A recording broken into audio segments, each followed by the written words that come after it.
Un mystérieux fantôme hantait notre école. Personne ne l'avait jamais vu. Personne ne savait où il se cachait. Il hantait notre école depuis plus de 70 ans. Mon meilleur ami, Patrick, et moi, nous avons fini par découvrir sa présence. Cela s'est passé pendant que nous répétions notre spectacle de fin d'année, une pièce de théâtre où il était question de fantômes, justement. Notre professeur nous avait prévenu qu'une malédiction pesait sur la pièce, mais nous ne voulions pas la croire. Nous pensions que tout cela n'était qu'une grosse farce. Pourtant, quand j'ai vu le fantôme de mes yeux, j'ai compris qu'il ne s'agissait pas d'une plaisanterie. Je n'oublierai pas de sitôt cette effrayante rencontre. Mais je devrais commencer par le commencement. Je m'appelle Mary Rogers et je suis en classe de 6e à l'école de Woods Mill. Patrick Milton est mon meilleur ami. La plupart des autres filles trouvent ça bizarre qu'un garçon puisse être mon meilleur ami. Mais je m'en moque. Patrick est plus sympa et plus marrant que toutes les filles que je connais. C'est aussi un grand fanat de films d'horreur, comme moi. Notre amitié dure depuis 9 ans. Nous savons tout l'un de l'autre. Par exemple, je sais que Patrick porte encore un pyjama de bébé style Kermit la grenouille.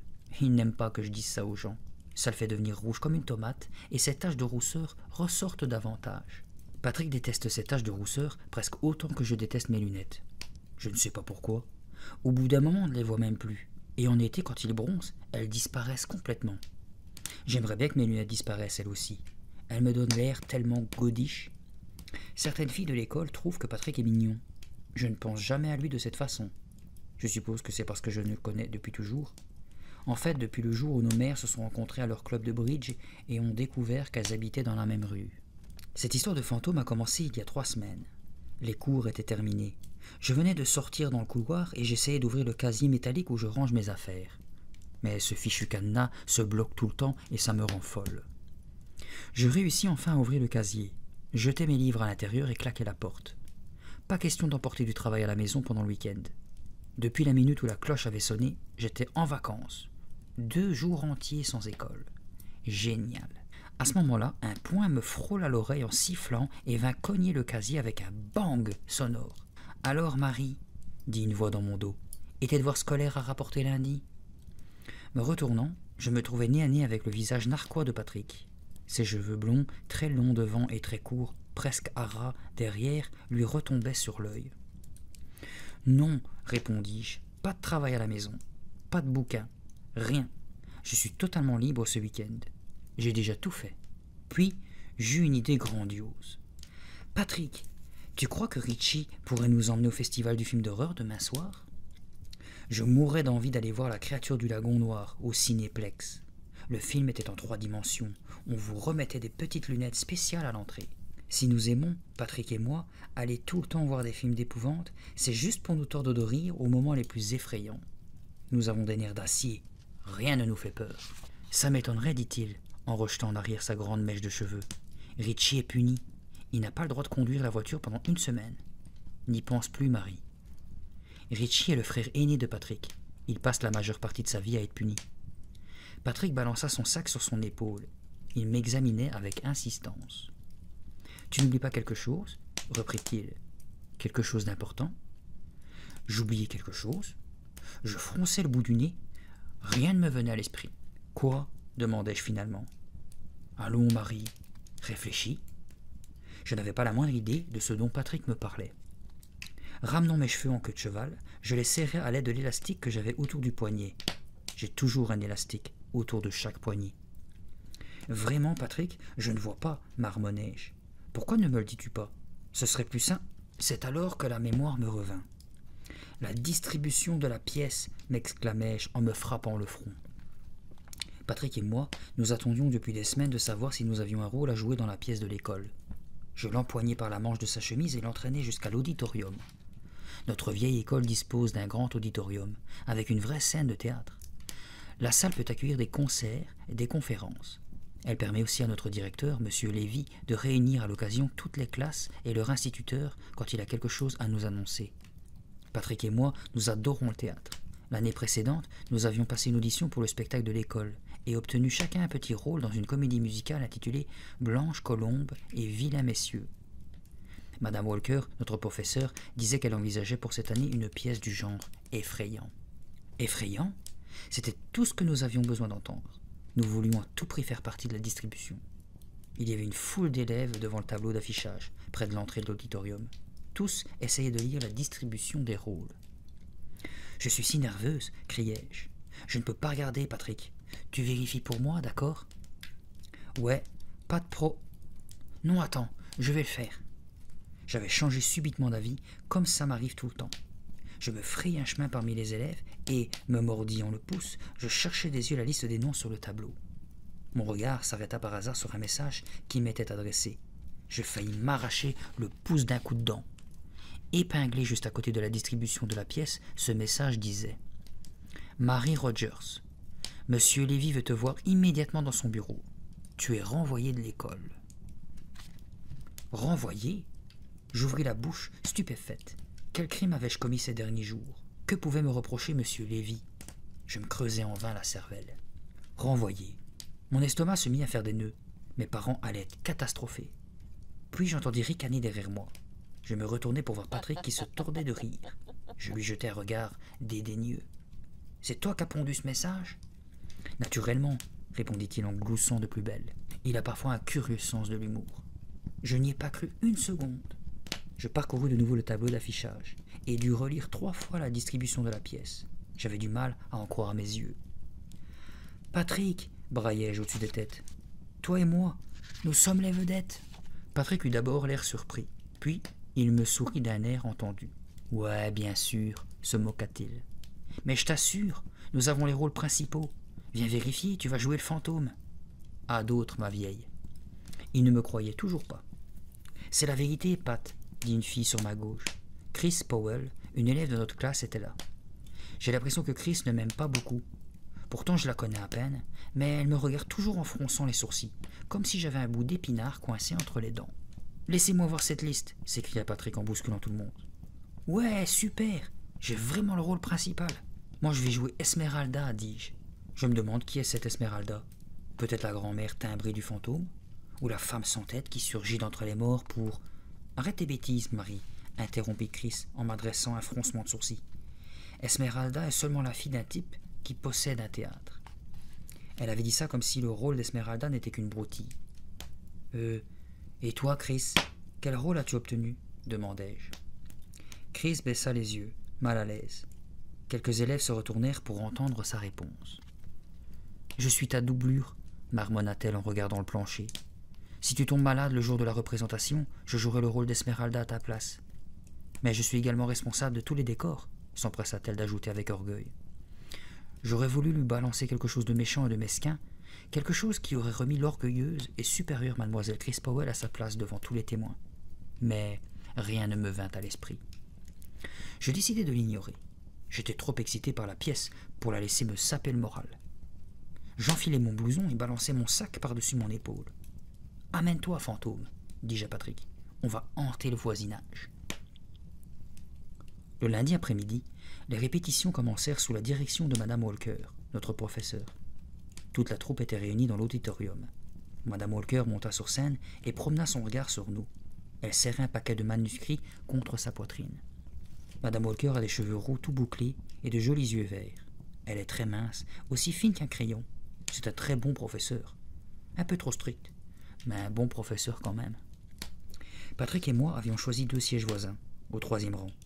Autour de nous, tous les élèves chuchotaient, en proie à une grande agitation. « Tu sais de quoi parle cette pièce ?» me demanda John Green. Il jouait le rôle de mon père. Enfin, le père d'Esmeralda. John a des cheveux châtains comme moi, et il porte aussi des lunettes. C'est peut-être pour ça qu'on nous avait donné des rôles de parents. Je n'en ai pas la moindre idée, répondis-je. D'ailleurs, nous l'ignorons tous, mais il paraît que ça doit faire peur. Moi, je sais de quoi il en est question, déclara Chris Powell à voix haute. Je me retournai sur mon siège. Comment ça se fait? Madame Walker ne nous a pas encore distribué les manuscrits. Mon arrière-grand-père a fréquenté l'école de Wood Mill il y a très très longtemps. Il m'a tout raconté sur le fantôme, se vanta Chris. J'ouvris la bouche pour lui dire ce que je pensais du récit débile de son arrière-grand-père. Mais elle ajouta « Il m'a aussi révélé que cette pièce était l'objet d'une malédiction. » Cela réduisit tout le monde au silence, même moi. Madame Walker écoutait aussi. Patrick me poussa du coude. Ses yeux brillaient. « Une malédiction » chuchota-t-il. « Super !» Mon arrière-grand-père m'a conté une histoire fantastique à propos de cette pièce, reprit Chris. Et il m'a dit qu'il y avait un fantôme dans cette école. Un vrai fantôme qui... Chris, interrompit Madame Walker en s'avançant au bord du plateau. Je ne crois pas qu'il soit nécessaire de parler de ça aujourd'hui. Hein? Pourquoi? Protestai-je. Ouais, pourquoi? Cria Patrick à ma suite. J'estime que le moment n'est pas bien choisi pour écouter des rumeurs qui sont probablement fausses, répondit Madame Walker.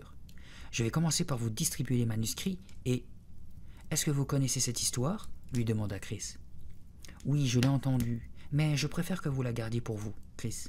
C'est une histoire troublante et je n'ai pas l'intention de... Racontez, racontez, racontez, se mit à scander Patrick. Et aussitôt, toute l'assistance reprit en chœur. Racontez, racontez, racontez.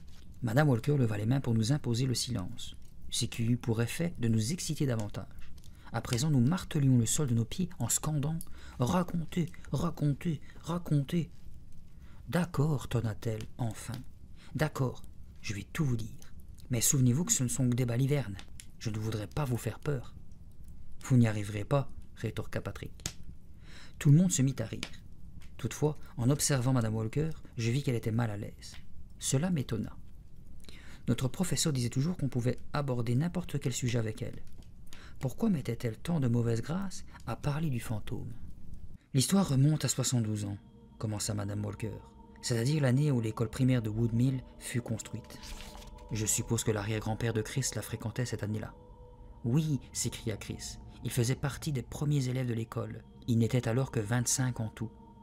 Madame Walker croisa ses bras fluets sur son suite et continua son histoire. Les élèves voulaient monter une pièce de théâtre. Un garçon qui fouinait dans la vieille bibliothèque de Woodmill trouva un manuscrit intitulé « Le fantôme ».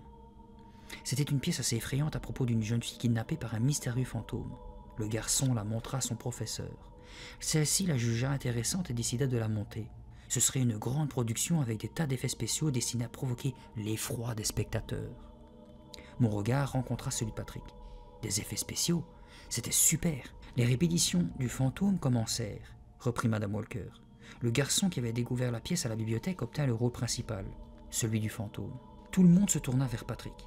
Il souriait avec orgueil, comme s'il avait quelque chose à voir là-dedans. Les élèves répétèrent la pièce après l'école, tous les soirs, poursuivit Madame Walker. Ils s'amusaient beaucoup. Chacun donnait le meilleur de lui-même pour réussir un beau spectacle. Tout se passa très bien jusqu'au jour où... Elle hésita. « La suite !» braillai-je d'une voix de stentor. « La suite, scandèrent quelques élèves. « Je vous rappelle que ce n'est qu'une histoire, répéta Madame Walker. Il n'y a aucune preuve pour la confirmer. » Elle s'éclaircit la gorge et reprit. Le soir de la représentation arriva. Les acteurs enfilèrent leurs costumes de scène, tandis que les parents et amis emplissaient l'auditorium. Cet auditorium. Ils étaient tous un peu nerveux. Leur professeur réunit toute la troupe pour lui donner un dernier encouragement. La pièce allait commencer. Soudain, quelqu'un fit remarquer que le garçon qui jouait le rôle du fantôme n'était pas là. Madame Walker se mit à aller et venir sur le plateau tout en parlant.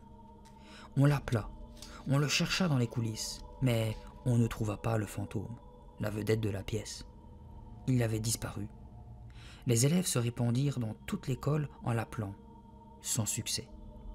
Ils le cherchèrent pendant 1 heure. Tout le monde était inquiet, angoissé, surtout les parents du garçon. Finalement, le professeur monta sur scène pour annoncer que la représentation n'aurait pas lieu.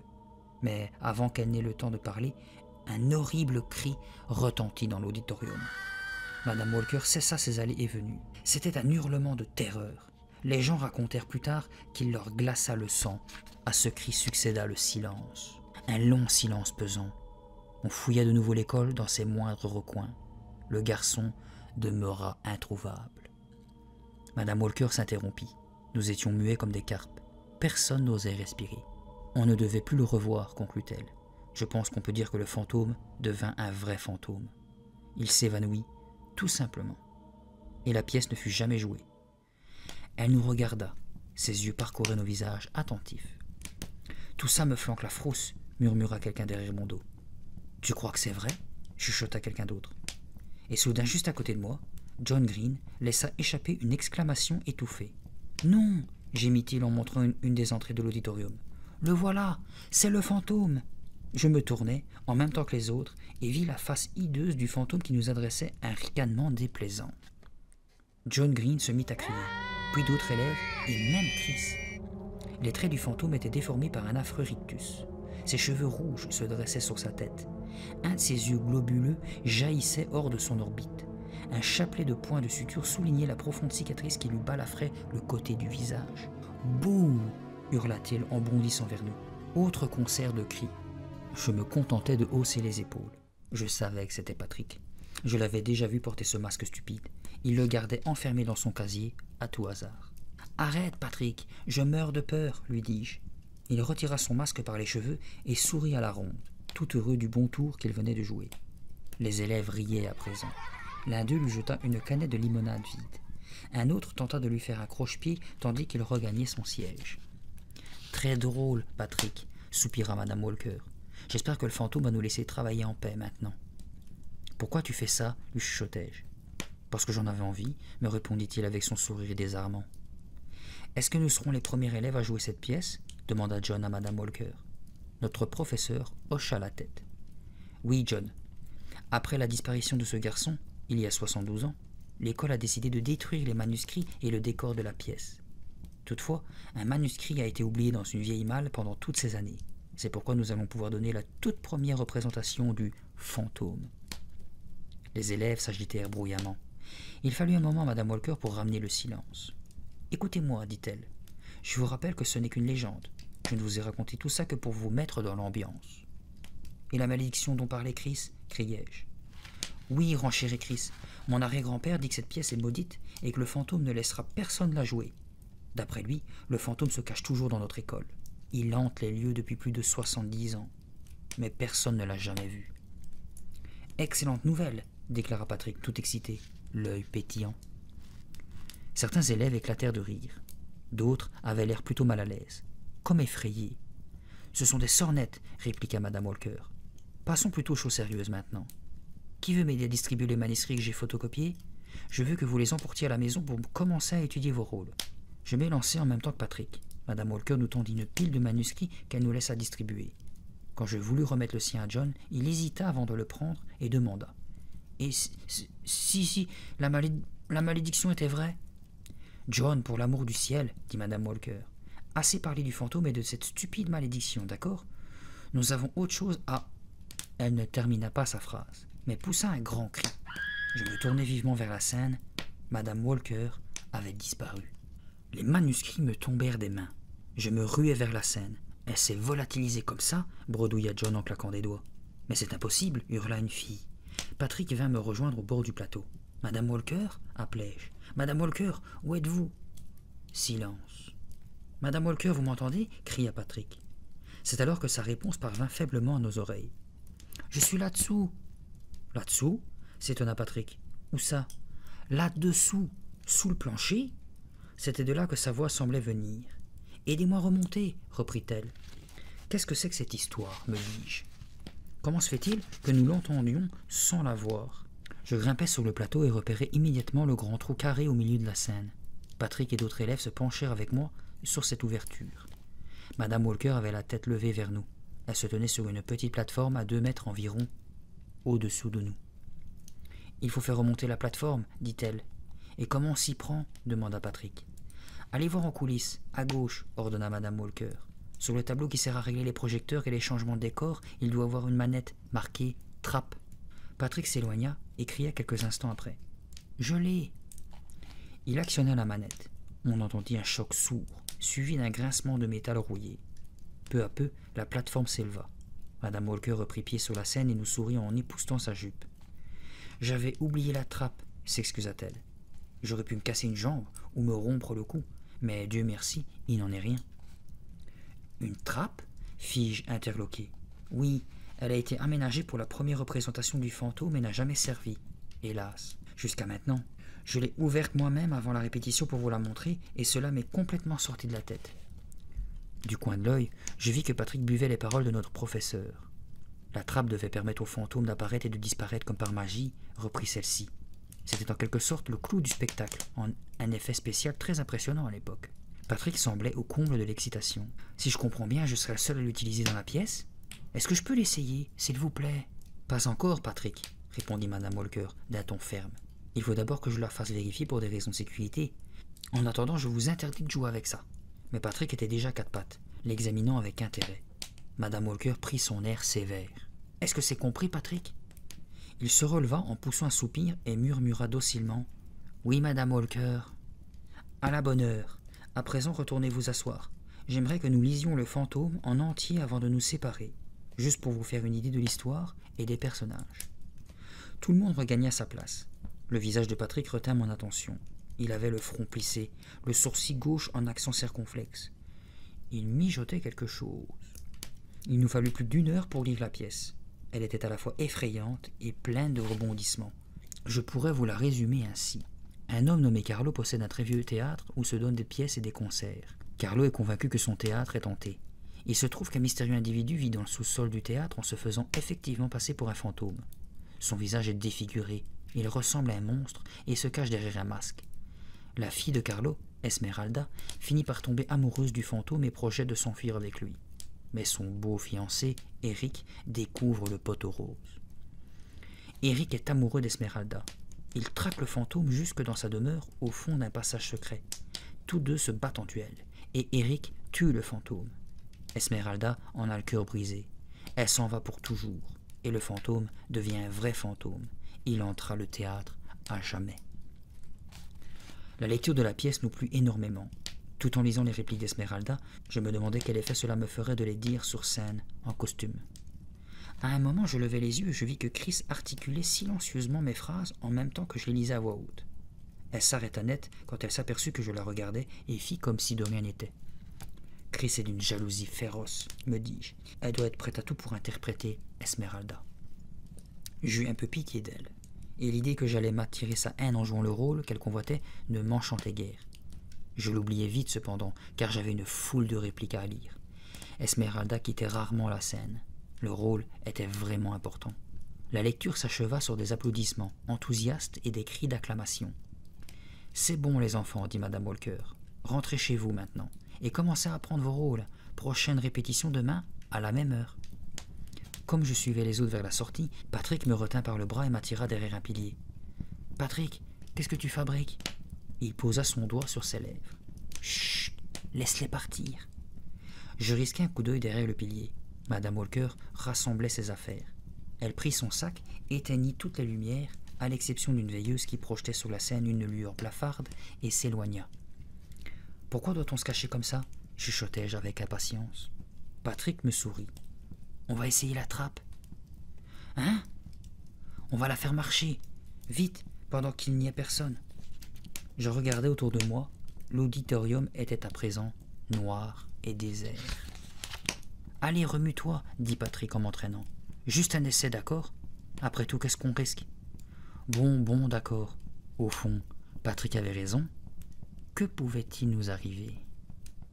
Nous grimpâmes sur la scène. Il y faisait plutôt froid. Les planches résonnaient sous le bruit de nos pas qui semblaient se répercuter dans tout l'auditorium. « Cette trappe est tellement géniale !» s'exclama Patrick. « Dommage que tu n'aies pas l'occasion de t'en servir dans la pièce. » Je lui donnai une bourrade amicale et ouvris la bouche pour rétorquer quelque chose. Mais je sentis soudain venir une de mes crises d'éternuement. La poussière du théâtre avait probablement réveillé mon allergie. Quand j'ai une crise, j'éternue parfois 13 ou 14 fois de suite. Mon record, c'est 17 fois. Après 17 éternuements de suite, je deviens généralement une pauvre loque aux lunettes embrumées. Tout en se dirigeant vers la trappe sur la pointe des pieds, Patrick me lança à mi-voix « Actionne la manette, Marie !» Il se posta sur la trappe pendant que je cherchais la manette dans l'obscurité. J'essayais désespérément de maîtriser mon envie d'éternuer. Enfin, je la trouvai. « Ça y est, je l'ai !» criai-je joyeusement. Patrick regarda autour de lui. « Pas si fort, quelqu'un pourrait t'entendre. »« Désolé, chuchotai-je. Et puis je n'y tins plus. Mes yeux pleuraient. Il fallait absolument que j'éternue. Je saisis un mouchoir en papier dans ma poche pour me boucher le nez. Je me mis à éternuer aussi silencieusement que possible. 4, 5, compta Patrick. Par bonheur, ce n'était pas une crise à battre mon record. Je ne parvins qu'à 7. « C'est bon, Patrick, on y va, dis-je. » J'abaissai la manette et me précipitai à ses côtés. On entendit le choc sourd, puis le gémissement métallique. La section de plancher commença à descendre. Patrick me saisit instinctivement le bras. Je parie que tu as la frousse, murmurai-je, histoire de le provoquer. Jamais de la vie. Le grincement s'amplifia. La plateforme tremblait sous nos pieds tandis que nous disparissions dans les ténèbres. Plus bas, encore plus bas, la scène était maintenant au-dessus de nos têtes. Je m'attendais à ce que le mécanisme s'arrête là où il l'avait fait pour Madame Walker. Mais à mon grand étonnement, la plateforme continua sa descente en prenant de la vitesse. « Hé, qu'est-ce qui se passe ?» s'écria Patrick, toujours agrippé à mon bras. « Jusqu'où ce machin peut-il aller ?» m'inquiétai-je à mon tour. « Oh !» Un même cri nous échappa quand la plateforme toucha finalement le fond avec un choc retentissant. Bang ! Nous nous retrouvâmes par terre. Je me remis prestement debout. « Ça va, Patrick ?»« Oui, oui, ça va. » Il n'avait pas l'air très rassuré. Nous étions dans un vaste caveau, au sol en terre battue, noir et silencieux. Je n'en menais pas large, moi non plus. Soudain, un chointement saccadé rompit le silence. La panique me noua la gorge. Qu'est-ce que c'était? Le chointement persistait, doux et régulier, comme une respiration. Mon cœur bondit dans ma poitrine. Oui, une créature respirait dans l'ombre. Proche, toute proche. « Patrick, pourquoi est-ce que tu respires comme ça ?» demandai-je quand mon cœur reprit son rythme normal. « Comme quoi ?»« Oh, laisse tomber, marmonnai-je. Il respirait comme ça parce qu'il avait peur. Nous avions peur tous les deux, mais pour rien au monde, nous ne l'aurions avoué. Je levai les yeux vers le plafond. L'ouverture de la trappe n'était plus qu'une petite lueur carrée là-haut. Patrick se tourna vers moi. « Où sommes-nous d'après toi ?»« À peu près à 1 kilomètre sous la Seine. » « Sans blague, Sherlock. Je te parle de ce caveau souterrain. Tu crois que l'école sait qu'il existe ?»« Je n'en ai pas la moindre idée, marmonnai-je, en réprimant un frisson. Regarde, on dirait qu'il y a une espèce de tunnel sur notre gauche. Tu veux qu'on l'explore ?» Patrick ne répondit pas tout de suite. « Non, il fait trop noir, » murmura-t-il enfin. Je n'en avais pas vraiment envie, moi non plus. Mon audace n'était qu'une bravade. « On reviendra avec des torches électriques. » « C'est ça, avec des torches électriques, » m'empressai-je d'acquiescer. Je me jurai de ne jamais remettre les pieds dans cet endroit. Tout en jouant nerveusement avec l'élastique autour de mon poignet, je scrutais l'obscurité. Quelque chose me préoccupait. Quelque chose n'avait pas de sens. « Patrick, pourquoi est-ce que la trappe du théâtre descend à une telle profondeur ?»« Pour permettre au fantôme de rentrer chez lui après avoir hanté l'auditorium, plaisanta-t-il. Je lui donnai un petit coup de poing sur le bras. « Pas de blague sur le fantôme, d'accord ? S'il y avait vraiment un fantôme, pensai-je, c'est bien ici qu'il habiterait. »« Sortons, » décida soudain Patrick en regardant le carré de lumière au-dessus de nos têtes. « Je vais être en retard pour le dîner. » Je me croisai les bras sur la poitrine. Tout à fait d'accord, mais comment est-ce qu'on remonte? Cela nous fit réfléchir tous les deux un moment. Puis, je vis Patrick s'agenouiller et palper le sol autour de la plateforme. Il doit y avoir une manette quelque part. Non, la manette est là-haut sur scène, dis-je en levant le doigt vers le plafond.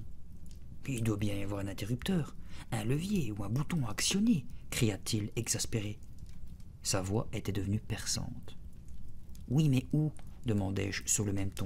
Je me mis à palper le sol à ses côtés, m'efforçant de repérer quelque chose que nous pourrions pousser, tirer ou tourner. Quelque chose qui soulèverait de nouveau la petite plateforme et nous ramènerait sur le plancher de l'auditorium. Au bout de quelques minutes de recherche frénétique, je m'arrêtai. « Nous sommes prisonniers dans ce trou, » murmurai-je. « Nous voilà bel et bien pris au piège. »« Tout ça, c'est ta faute, Patrick, » marmonnai-je amèrement. « Comment ai-je pu t'écouter? Je n'aurais jamais dû te suivre. »« Tu voulais venir aussi ?» me rétorqua-t-il. « C'est faux. Et puis Madame Walker nous avait prévenu que ce machin devait être vérifié. Et maintenant, on va rester bloqué ici toute la nuit? »« Et les rats nous mangeront, » ricana Patrick. Cela me fit exploser. « Arrête, tu me fatigues avec tes plaisanteries stupides. » Je le poussai des 2 mains si brutalement qu'il s'étala. Il faisait si sombre que pendant un moment je ne le voyais pas. Puis il me poussa à son tour. Je partis en arrière et m'affalai contre le mur. Mon dos heurta un genre de levier. Un choc sourd retentit, suivi d'un grincement métallique. « Marie, viens !» cria Patrick. « Viens vite !» Je bondis sur la plateforme au moment où elle commençait à s'élever. Plus haut, toujours plus haut. Lentement, régulièrement. Le carré de lumière au-dessus de nos têtes s'élargissait au fur et à mesure de notre ascension. Dans un brusque sursaut, la plateforme s'arrêta. « On y est, Marie !»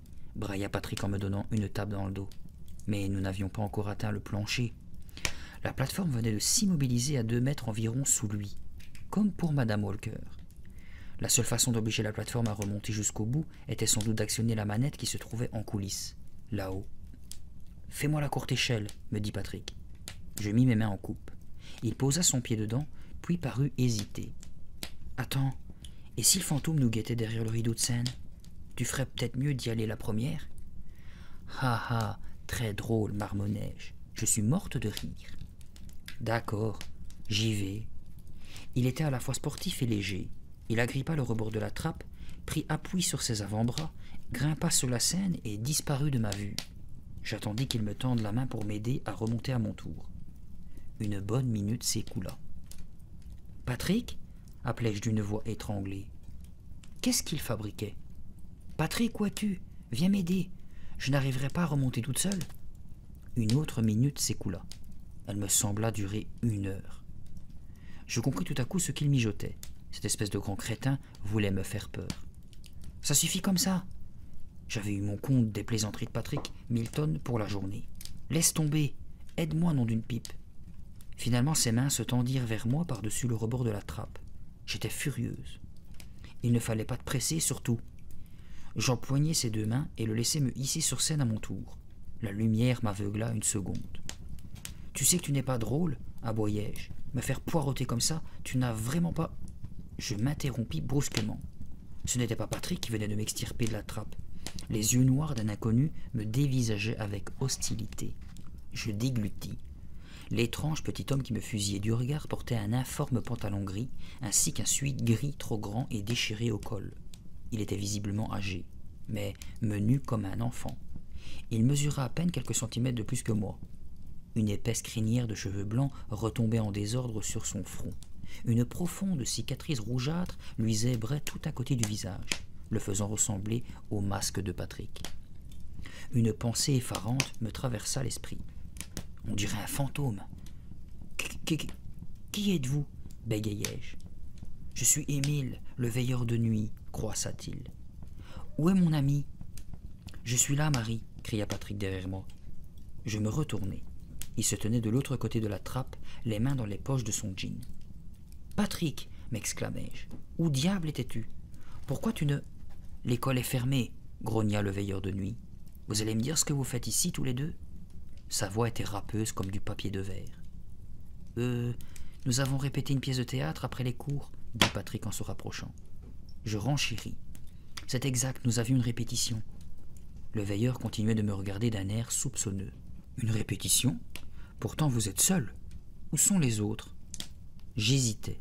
Ce type me faisait si peur que mes genoux tremblaient. Ils sont partis, bafouillai-je. La répétition est terminée. Moi, j'ai dû revenir parce que j'avais oublié mon blouson. Derrière Émile, je vis Patrick approuver mon mensonge, d'un hochement de tête. « Comment connaissiez-vous l'existence de la trappe ?» reprit le veilleur de nuit. « Madame Walker, notre professeur, nous l'a montré, » déclara Patrick, l'air effrayé lui aussi. L'homme pencha vers moi son visage grimaçant et chuchota. « Vous ne savez pas qu'il est dangereux de jouer avec ?»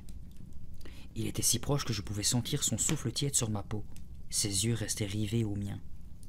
Vous ne savez donc pas à quel point c'est dangereux de s'en servir? Ce soir-là, j'appelai Patrick au téléphone. Cet homme n'essayait pas de nous mettre en garde, dis-je. Il voulait nous faire peur. Eh bien, c'est raté, Marie. Il ne m'a pas fait peur du tout, se vanta-t-il. Si tu n'as pas eu peur, pourquoi tremblais-tu comme une feuille en rentrant? Je ne tremblais pas, je m'exerçais. Je faisais travailler mes muscles. Laisse tomber, grommelai-je. Comment se fait-il que nous n'ayons jamais vu ce veilleur de nuit auparavant? Parce que ce n'est pas le veilleur de nuit. C'est le fantôme, chuchota Patrick d'une voix profonde. Cela ne me fit pas rire. Sois sérieux, lui dis-je. Ce type essayait vraiment de nous effrayer. J'espère que tu n'auras pas de cauchemar cette nuit, Marie, répondit-il en riant. Je lui raccrochai au nez. Le jeudi matin, en traversant le hall de l'école, je pensais à mon rôle dans la pièce. Les répliques d'Esmeralda étaient si nombreuses. Je me demandais si je pourrais apprendre tout ce texte à temps. Et si mon ancien trac allait revenir. L'année précédente, j'avais eu un trac épouvantable dans Blanche Colombe et Vilain Messieurs, sans même une ligne de texte à dire. Je pénétrais dans la salle de classe, saluais quelques copains, me dirigeais vers mon pupitre, et m'arrêtais pile. Et un garçon que je n'avais jamais vu était assis à ma place. Je le trouvais plutôt mignon. Il avait des cheveux noirs et des beaux yeux verts. Il portait une grande chemise de flanelle rouge et noire et un pantalon noir. Il semblait installé comme chez lui, avec ses livres et ses cahiers répandus un peu partout. Et il se balançait sur ma chaise, ses bottines posées sur le pupitre. « Tu occupes ma place, dis-je. » Il me dévisagea de ses grands yeux verts. « Non, répondit-il tranquillement. Ici, c'est ma place. »« Pardon ?» fis-je en le toisant de toute ma hauteur. Il rougit et regarda autour de lui l'air gêné, tout à coup. Je crois que c'est ici que Madame Walker m'a dit de m'asseoir. » Je lui montrai du doigt un pupitre disponible, juste derrière nous. « Désolé, mais elle voulait probablement dire là. Je suis à cette place depuis le début de l'année, à côté de Patrick. » La place de Patrick était vide, bien sûr. Il arrivait toujours en retard. Le garçon rougit de plus belle. « Excuse-moi, murmura-t-il. Je suis nouveau dans cette école et je déteste ça. » Il commença à rassembler ses affaires. « Ne t'inquiète pas, dis-je. Tout se passera bien, tu verras.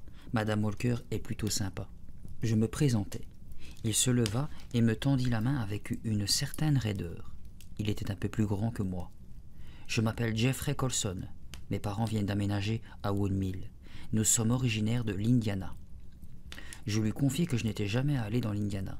« Alors, Marie Rogers, c'est toi ?» reprit-il en m'examinant avec curiosité. « Il paraît que tu joues le rôle principal dans la pièce de l'école. »« Tu sais déjà ça ?»« Quelques élèves en parlaient dans le bus. Tu dois être une bonne actrice, ajouta-t-il. « Je suppose, sauf que parfois j'ai un sacré trac. » Jeffrey m'adressa un sourire timide et soupira. « Dans mon ancienne école, je jouais dans toutes les pièces, mais je n'ai jamais eu le rôle principal. Dommage que je ne sois pas arrivé ici plus tôt. J'aurais pu auditionner pour le fantôme. » J'essayais de m'imaginer Jeffrey sur scène, mais je n'y parvins pas. Il ne me semblait pas du genre à jouer la comédie. Il avait l'air trop timoré, et il rougissait tout le temps. J'eus néanmoins pitié de lui. « Pourquoi ne viendrais-tu pas avec moi à la répétition de ce soir? Tu pourrais peut-être obtenir un petit rôle ou faire de la figuration. » Son visage s'illumina comme si je venais de lui offrir $1 million. « Tu parles sérieusement? »« Bien sûr, ça vaut toujours le coup d'essayer. » Patrick arriva et s'affala sur son siège, l'œil rivé sur le bureau de notre professeur. « Ouf, juste à temps, chuchota-t-il. » Je hochai la tête et lui présentai Jeffrey, tandis que Madame Walker entrait dans la classe et fermait la porte. La leçon allait commencer. Jeffrey se dépêcha de regagner sa place. Au moment de m'asseoir, je m'aperçus que j'avais oublié mon cahier de sciences naturelles dans mon casier. Je bondis vers la porte. « Excusez-moi, Madame Walker, » dis-je en passant devant elle. « Je reviens tout de suite. » Une fois dans le couloir, je constatai avec étonnement que mon casier était entrouvert. Cela me parut bizarre. Je me rappelais l'avoir fermé un peu plus tôt. J'ouvris la porte en grand et tendis la main vers mon casier. Un cri m'échappa. À l'intérieur du casier, il y avait une tête hideuse qui me fixait droit dans les yeux. L'affreux visage bleu-vert semblait me dévisager en ricanant. J'éclatai de rire. Patrick et son stupide masque de fantôme. « Cette fois tu m'as bien eu, Patrick, » dis-je à voix haute. C'est alors que je vis dépasser sous le masque une feuille de papier pliée. Un message? Je saisis la feuille et la dépliai. Elle contenait cette inscription au feutre rouge. « Éloignez-vous de ma demeure. »« Ha ha !» murmurai-je. « Excellent, Patrick. Très amusant. Vraiment. » Je retirai mon cahier, fermai la porte du casier, verrouillai le cadenas. Puis je me hâtai de réintégrer la classe. Madame Walker se tenait debout sur l'estrade. Elle venait de présenter Jeffrey à la ronde et annonçait à présent le programme de la journée. Je me glissai à côté de Patrick. « Tu ne m'as pas fait peur une seconde. » Il était penché sur son cahier de maths. Patrick termine toujours ses devoirs de maths en arrivant en classe. « Hein ?» fit-il en prenant son air le plus innocent. « Ton masque, chuchotai-je. Ça n'a pas marché. »« Mon masque ? Quel masque ?» Je lui donnai un coup de coude. « Arrête tes bêtises. Ton mot n'était pas drôle non plus. Tu peux faire mieux que ça. »« Je ne vois pas de quoi tu parles, Marie, » affirma-t-il avec impatience. « Et je ne t'ai écrit aucun mot, je t'assure. »« Bien sûr, dis-je en levant les yeux au ciel. Tu ne sais rien du masque caché dans mon casier, et rien du message qui se trouvait dessous, c'est ça ? Ferme-la et laisse-moi finir mon devoir, marmonna-t-il en se penchant de nouveau sur son livre. Je ne comprends pas ce que tu racontes. Bon, d'accord. Je suppose que le vrai coupable, c'est le fantôme. Il ne m'écouta pas. Il griffonnait des équations. Quel sacré numéro, pensai-je. Il croit vraiment que je vais gober n'importe quoi. C'est lui qui a écrit ce message. J'en suis certaine. Après l'école, Jeffrey m'accompagna à l'auditorium. Il fallut presque que je le traîne sur scène. Il était si timide. « Madame Walker, est-ce qu'il reste des petits rôles ?» demandai-je. Jeffrey aimerait beaucoup jouer dans la pièce. Madame Walker leva les yeux de son manuscrit. Je vis qu'elle y avait griffonné des tas de notes. « Je suis désolée, Jeffrey, » répondit-elle en secouant la tête. « Tu arrives trop tard. » Jeffrey rougit. Je n'avais jamais vu quelqu'un rougir aussi souvent. « Il ne reste plus de rôles parlants, » poursuivit Madame Walker. « Ils ont tous été distribués. »« Auriez-vous besoin d'une doublure pour un des comédiens ?» bredonna Jeffrey. « J'ai une excellente mémoire. Je peux apprendre plusieurs rôles à la fois. »« Il a vraiment envie d'être dans cette pièce, pensai-je. »« Hélas, nous n'avons pas besoin de doublure non plus, » dit Madame Walker. « Mais j'ai une idée. Tu peux travailler au décor si tu veux. »« Chouette !» s'exclama Jeffrey avec un enthousiasme sincère. « Va voir Chris là-bas, ajouta notre professeur en lui montrant un groupe d'élèves qui discutaient au fond de la scène. Chris était en train d'expliquer quelque chose à l'équipe des décorateurs et gesticulait de façon dramatique sous leurs yeux médusés. Jeffrey s'en alla les rejoindre, visiblement heureux. Je m'assis dans l'auditorium et me concentrai sur mon rôle. Je jouais pratiquement dans chaque scène. Comment me rappeler de tout ce texte? Je poussai un soupir et me renversai sur mon siège, les pieds posés sur le dossier du siège devant moi. Je venais de déclamer ma 3e réplique. « Quelle preuve avez-vous que cet homme pourrait être dangereux ?» Quand toutes les lumières s'éteignirent. Le noir total. Les élèves se mirent à protester. « Hé, qui a éteint la lumière? Qu'est-ce qui se passe? Rallumez !» Au même instant, un cri, comme un hurlement animal, déchira les ténèbres et se répercuta dans tout l'auditorium. « Qu'est-ce que c'était ?» gémit John Green. Quelqu'un s'exclama. « Cela vient de la passerelle là-haut, dans les cintres. »« Rallumez la lumière !» suppliait John Green. « S'il vous plaît, rallumez la lumière !»« Qui a poussé ce cri ?» demandaient des voix effrayées. « Vous avez entendu ? Il y a quelqu'un sur la passerelle !» Les lumières de l'auditorium se rallumèrent en clignotant. Un autre hurlement me fit lever la tête. Et je le vis. Une créature au masque bleu-vert, enveloppée d'une longue cape noire aux reflets luisants, qui se penchait sur la passerelle du théâtre, là-haut dans les cintres. Saisissant une corde, il se laissa descendre sur la scène. En mettant le pied à terre, il rejeta la tête en arrière et éclata d'un rire horrible. Un rire de démon. Je me levai d'un bond, stupéfaite. Le fantôme. Le fantôme lâcha la corde et promena son regard autour de lui. Chris et son équipe de décorateurs étaient restés figés contre le mur. Madame Walker paraissait frappée de stupeur. Le fantôme pivota sur lui-même en faisant virevolter sa cape et se dirigea vers la trappe au milieu de la scène. « Il n'est pas très grand, me dis-je. Il doit avoir à peu près la taille de Patrick. Peut-être quelques centimètres de plus. À moins qu'il n'ait exactement la taille de Patrick. Parce que c'est lui. Patrick! Et Patrick! Appelai-je. Le masque verdâtre se retourna vivement pour scruter l'auditorium. Mais déjà, le fantôme commençait à s'évanouir. Ses pieds disparurent, puis les jambes de son pantalon noir. Je ne comprenais pas à quel moment il avait pu actionner le levier de la trappe. « Patrick, braillai-je, tu n'es pas drôle !» Je me précipitai sur scène, le fantôme n'était plus là. Je courus me pencher par-dessus la trappe obscure. Madame Walker me rejoignit, visiblement très irritée. « Tu penses que c'était Patrick ?» me demanda-t-elle. « Je n'en suis pas certaine, bégayai-je. »« Patrick !» cria Madame Walker. « C'est toi qui es là-dessous ?» Pas de réponse. La plateforme était descendue jusqu'au fond. On ne voyait qu'un interminable puits noir. Des élèves se bousculèrent autour de l'ouverture en bavardant avec animation. Certains riaient de bon cœur. « Patrick a-t-il l'intention de gâcher toutes les répétitions ?» fulmina Madame Walker. « Se croit-il obligé de nous faire peur chaque jour ?» Je haussai les épaules. Je ne savais que répondre. « Et si ce n'était pas lui ?» observa John. Il avait l'air très effrayé. « Ça ne peut être que lui, voyons, » dit Madame Walker. Elle parcourut lentement des yeux la scène autour d'elle, puis les sièges de l'auditorium. « Patrick Milton, tu m'entends ?» cria-t-elle de nouveau, les mains en porte-voix. Toujours pas de réponse. Aucun signe de Patrick. « Tu ne sais donc pas où il se cache, Marie ?» intervint sournoisement Chris. « Après tout, c'est ton ami. Tu pourrais lui dire d'arrêter ses singeries ?» La colère me fit bredouiller quelque chose d'inintelligible. « Patrick est mon ami, d'accord, mais je ne suis pas responsable de lui. Chris essayait de me faire paraître à mon désavantage et de s'attirer les faveurs de Madame Walker. C'est bon, les gens du décor, retournez à votre travail, ordonna celle-ci. Je vais m'occuper de ça. Quant aux autres, elle s'interrompit. Nous avions tous entendu le choc, le grincement métallique.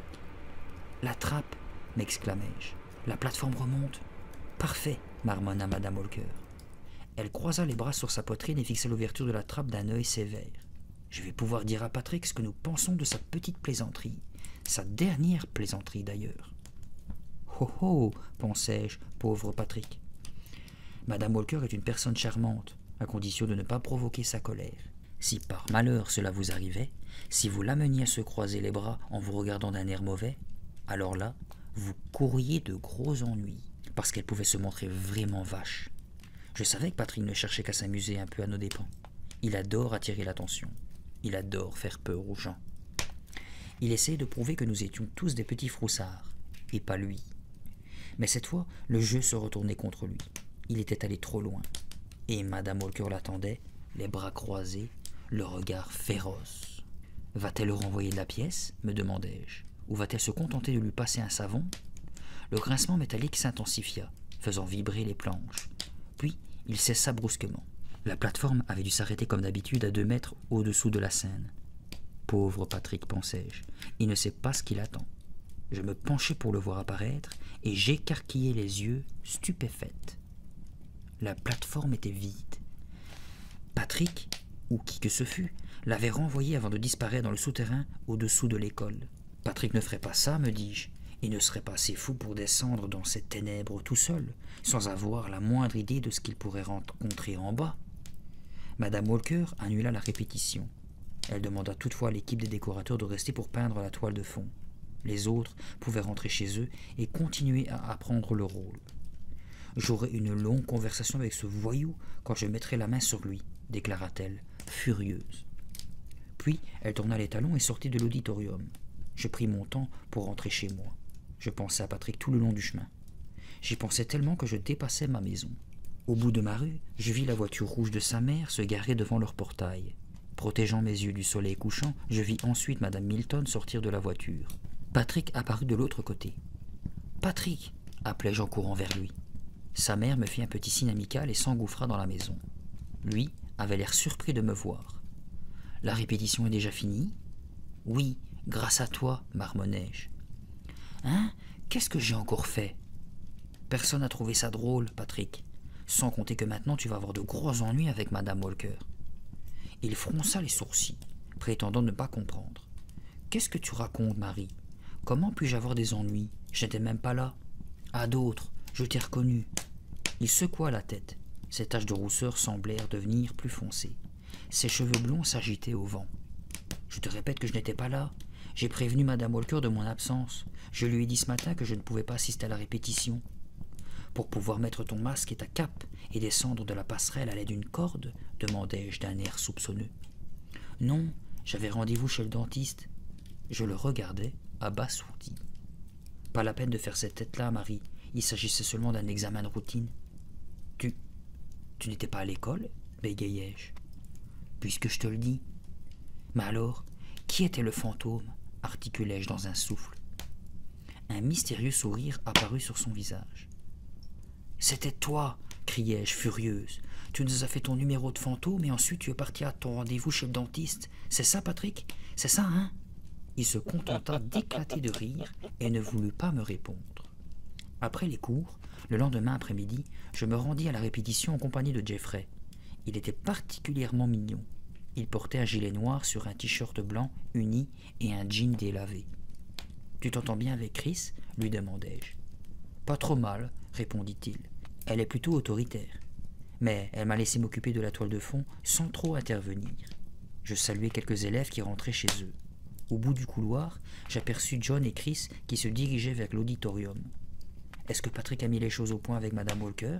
dit Jeffrey. « Je l'ai vu discuter avec elle ce matin. »« Oui, elle lui a permis de rester dans la pièce, du moins pour le moment. »« Tu penses que c'est Patrick qui nous a joué cette farce hier ?»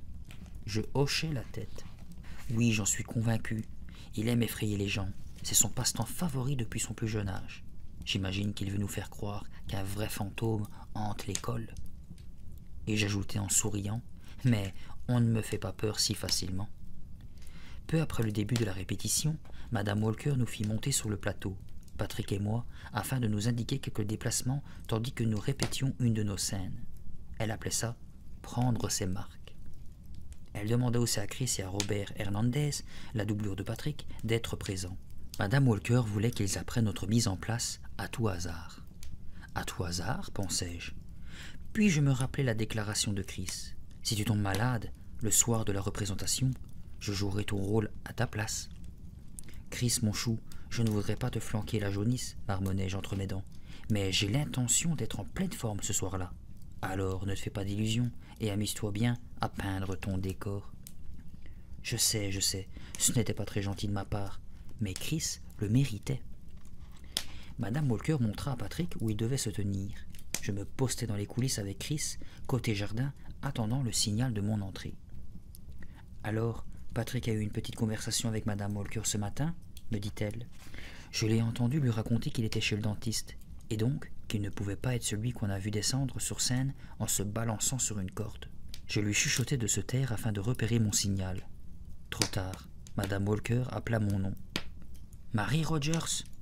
Elle avait l'air en colère. « Qu'est-ce que tu fabriques? Tu es censé arriver sur scène ?»« Merci beaucoup, Chris, » murmurai-je. Je fis mon entrée en courant. Jetant un coup d'œil derrière moi, je vis Chris ricaner en coulisses. Incroyable, elle m'avait fait rater mon entrée exprès. Une fois sur scène, je découvris que je ne savais plus où me placer, ni même à quelle page du texte nous en étions. Quelle était ma première réplique? Je ne m'en souvenais plus. Saisi de panique, je regardais les élèves assis au premier rang de l'auditorium.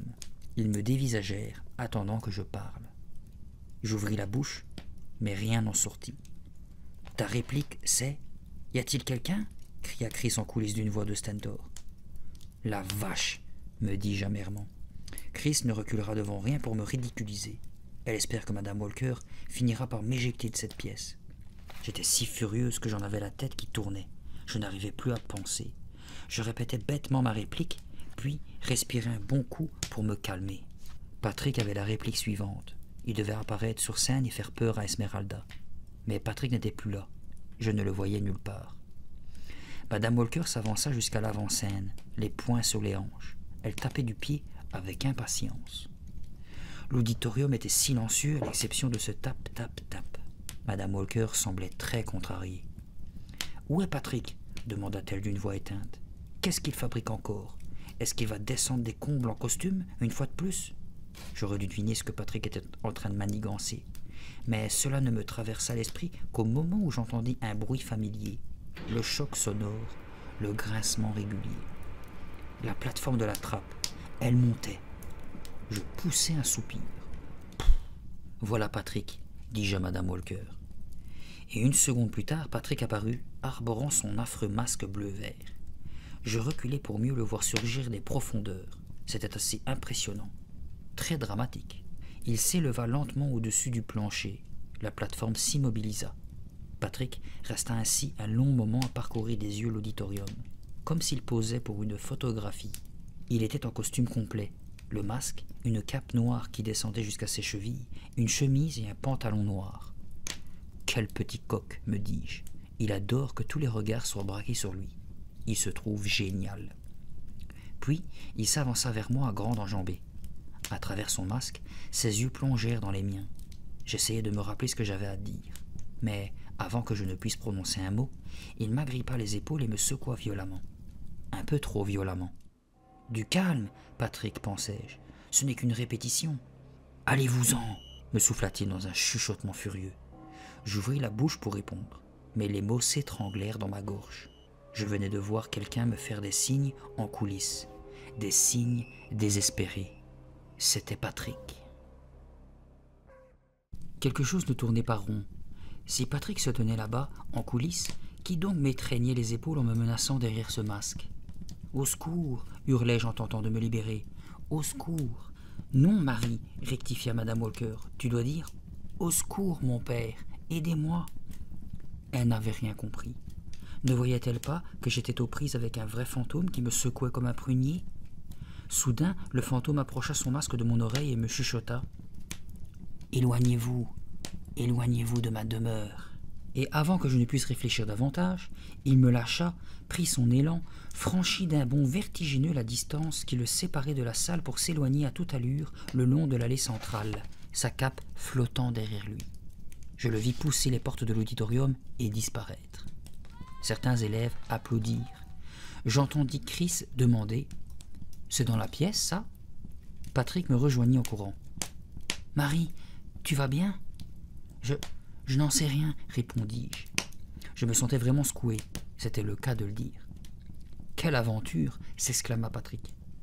Madame Walker traversa le plateau à grands pas, balançant son manuscrit à bout de bras. La perplexité se lisait sur son visage.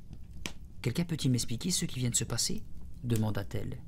« Il y a donc un fantôme dans cette école, » murmura Patrick d'un air pensif. J'étais assise entre lui et Jeffrey, au premier rang de l'auditorium. Jeffrey grattait une tache de peinture noire sur le dos de sa main. La répétition avait pris fin quelques minutes auparavant. La porte venait de se refermer sur Madame Walker. Un bruit de voix nous parvenait faiblement du hall. « Pourquoi me regardes-tu comme ça ?» s'étonna Patrick. Je décidai d'être franche. « Parce que je me demande encore si tu n'as pas quelque chose à voir dans cet étrange incident. » Il leva les yeux au ciel. « Bien sûr, marmonna-t-il. Et comment aurais-je pu être en deux endroits à la fois, Marie? Tu as pensé à ça? Même pour quelqu'un d'aussi bruyant et astucieux que moi, c'est plutôt difficile. » Je me mis à rire. « Difficile, mais possible. Je t'ai vu parler à Joe Selter ce matin, avant l'école. Il se pourrait que tu aies manigancé ton numéro de fantôme avec lui. Tu as remis ton costume à Joe et tu lui as expliqué ce qu'il devait faire. Allez, avoue, tu as mis ça au point avec lui, pas vrai? » Il ouvrit des yeux ronds. « Hein? Et dans quel but? Pour me faire peur? Pour faire peur à tout le monde? Pour nous faire croire qu'il y a un vrai fantôme? Et après, quand tu nous aurais flanqué une bonne frousse, tu éclaterais de rire et tu dirais « Je vous ai eu » et nous aurions tous l'impression d'être des imbéciles. » Un petit sourire éclaira les traits de Patrick. « J'aurais aimé avoir une idée pareille, Marie, mais je n'ai rien manigancé du tout. Et je n'ai pas... » À ce moment-là, Chris sauta à pieds joints hors du plateau et fonça sur nous sans crier gare. Je suppose qu'elle venait de travailler au décor, derrière le rideau. « Tu te sens mieux, Marie ?» me demanda-t-elle froidement. Je la regardai. « Mieux? Que veux-tu dire? Je vais très bien. » « Tu avais l'air si affolé sur scène tout à l'heure. J'ai pensé que tu ne te sentais pas bien, » insista-t-elle. « Tu n'as pas attrapé la grippe au moins?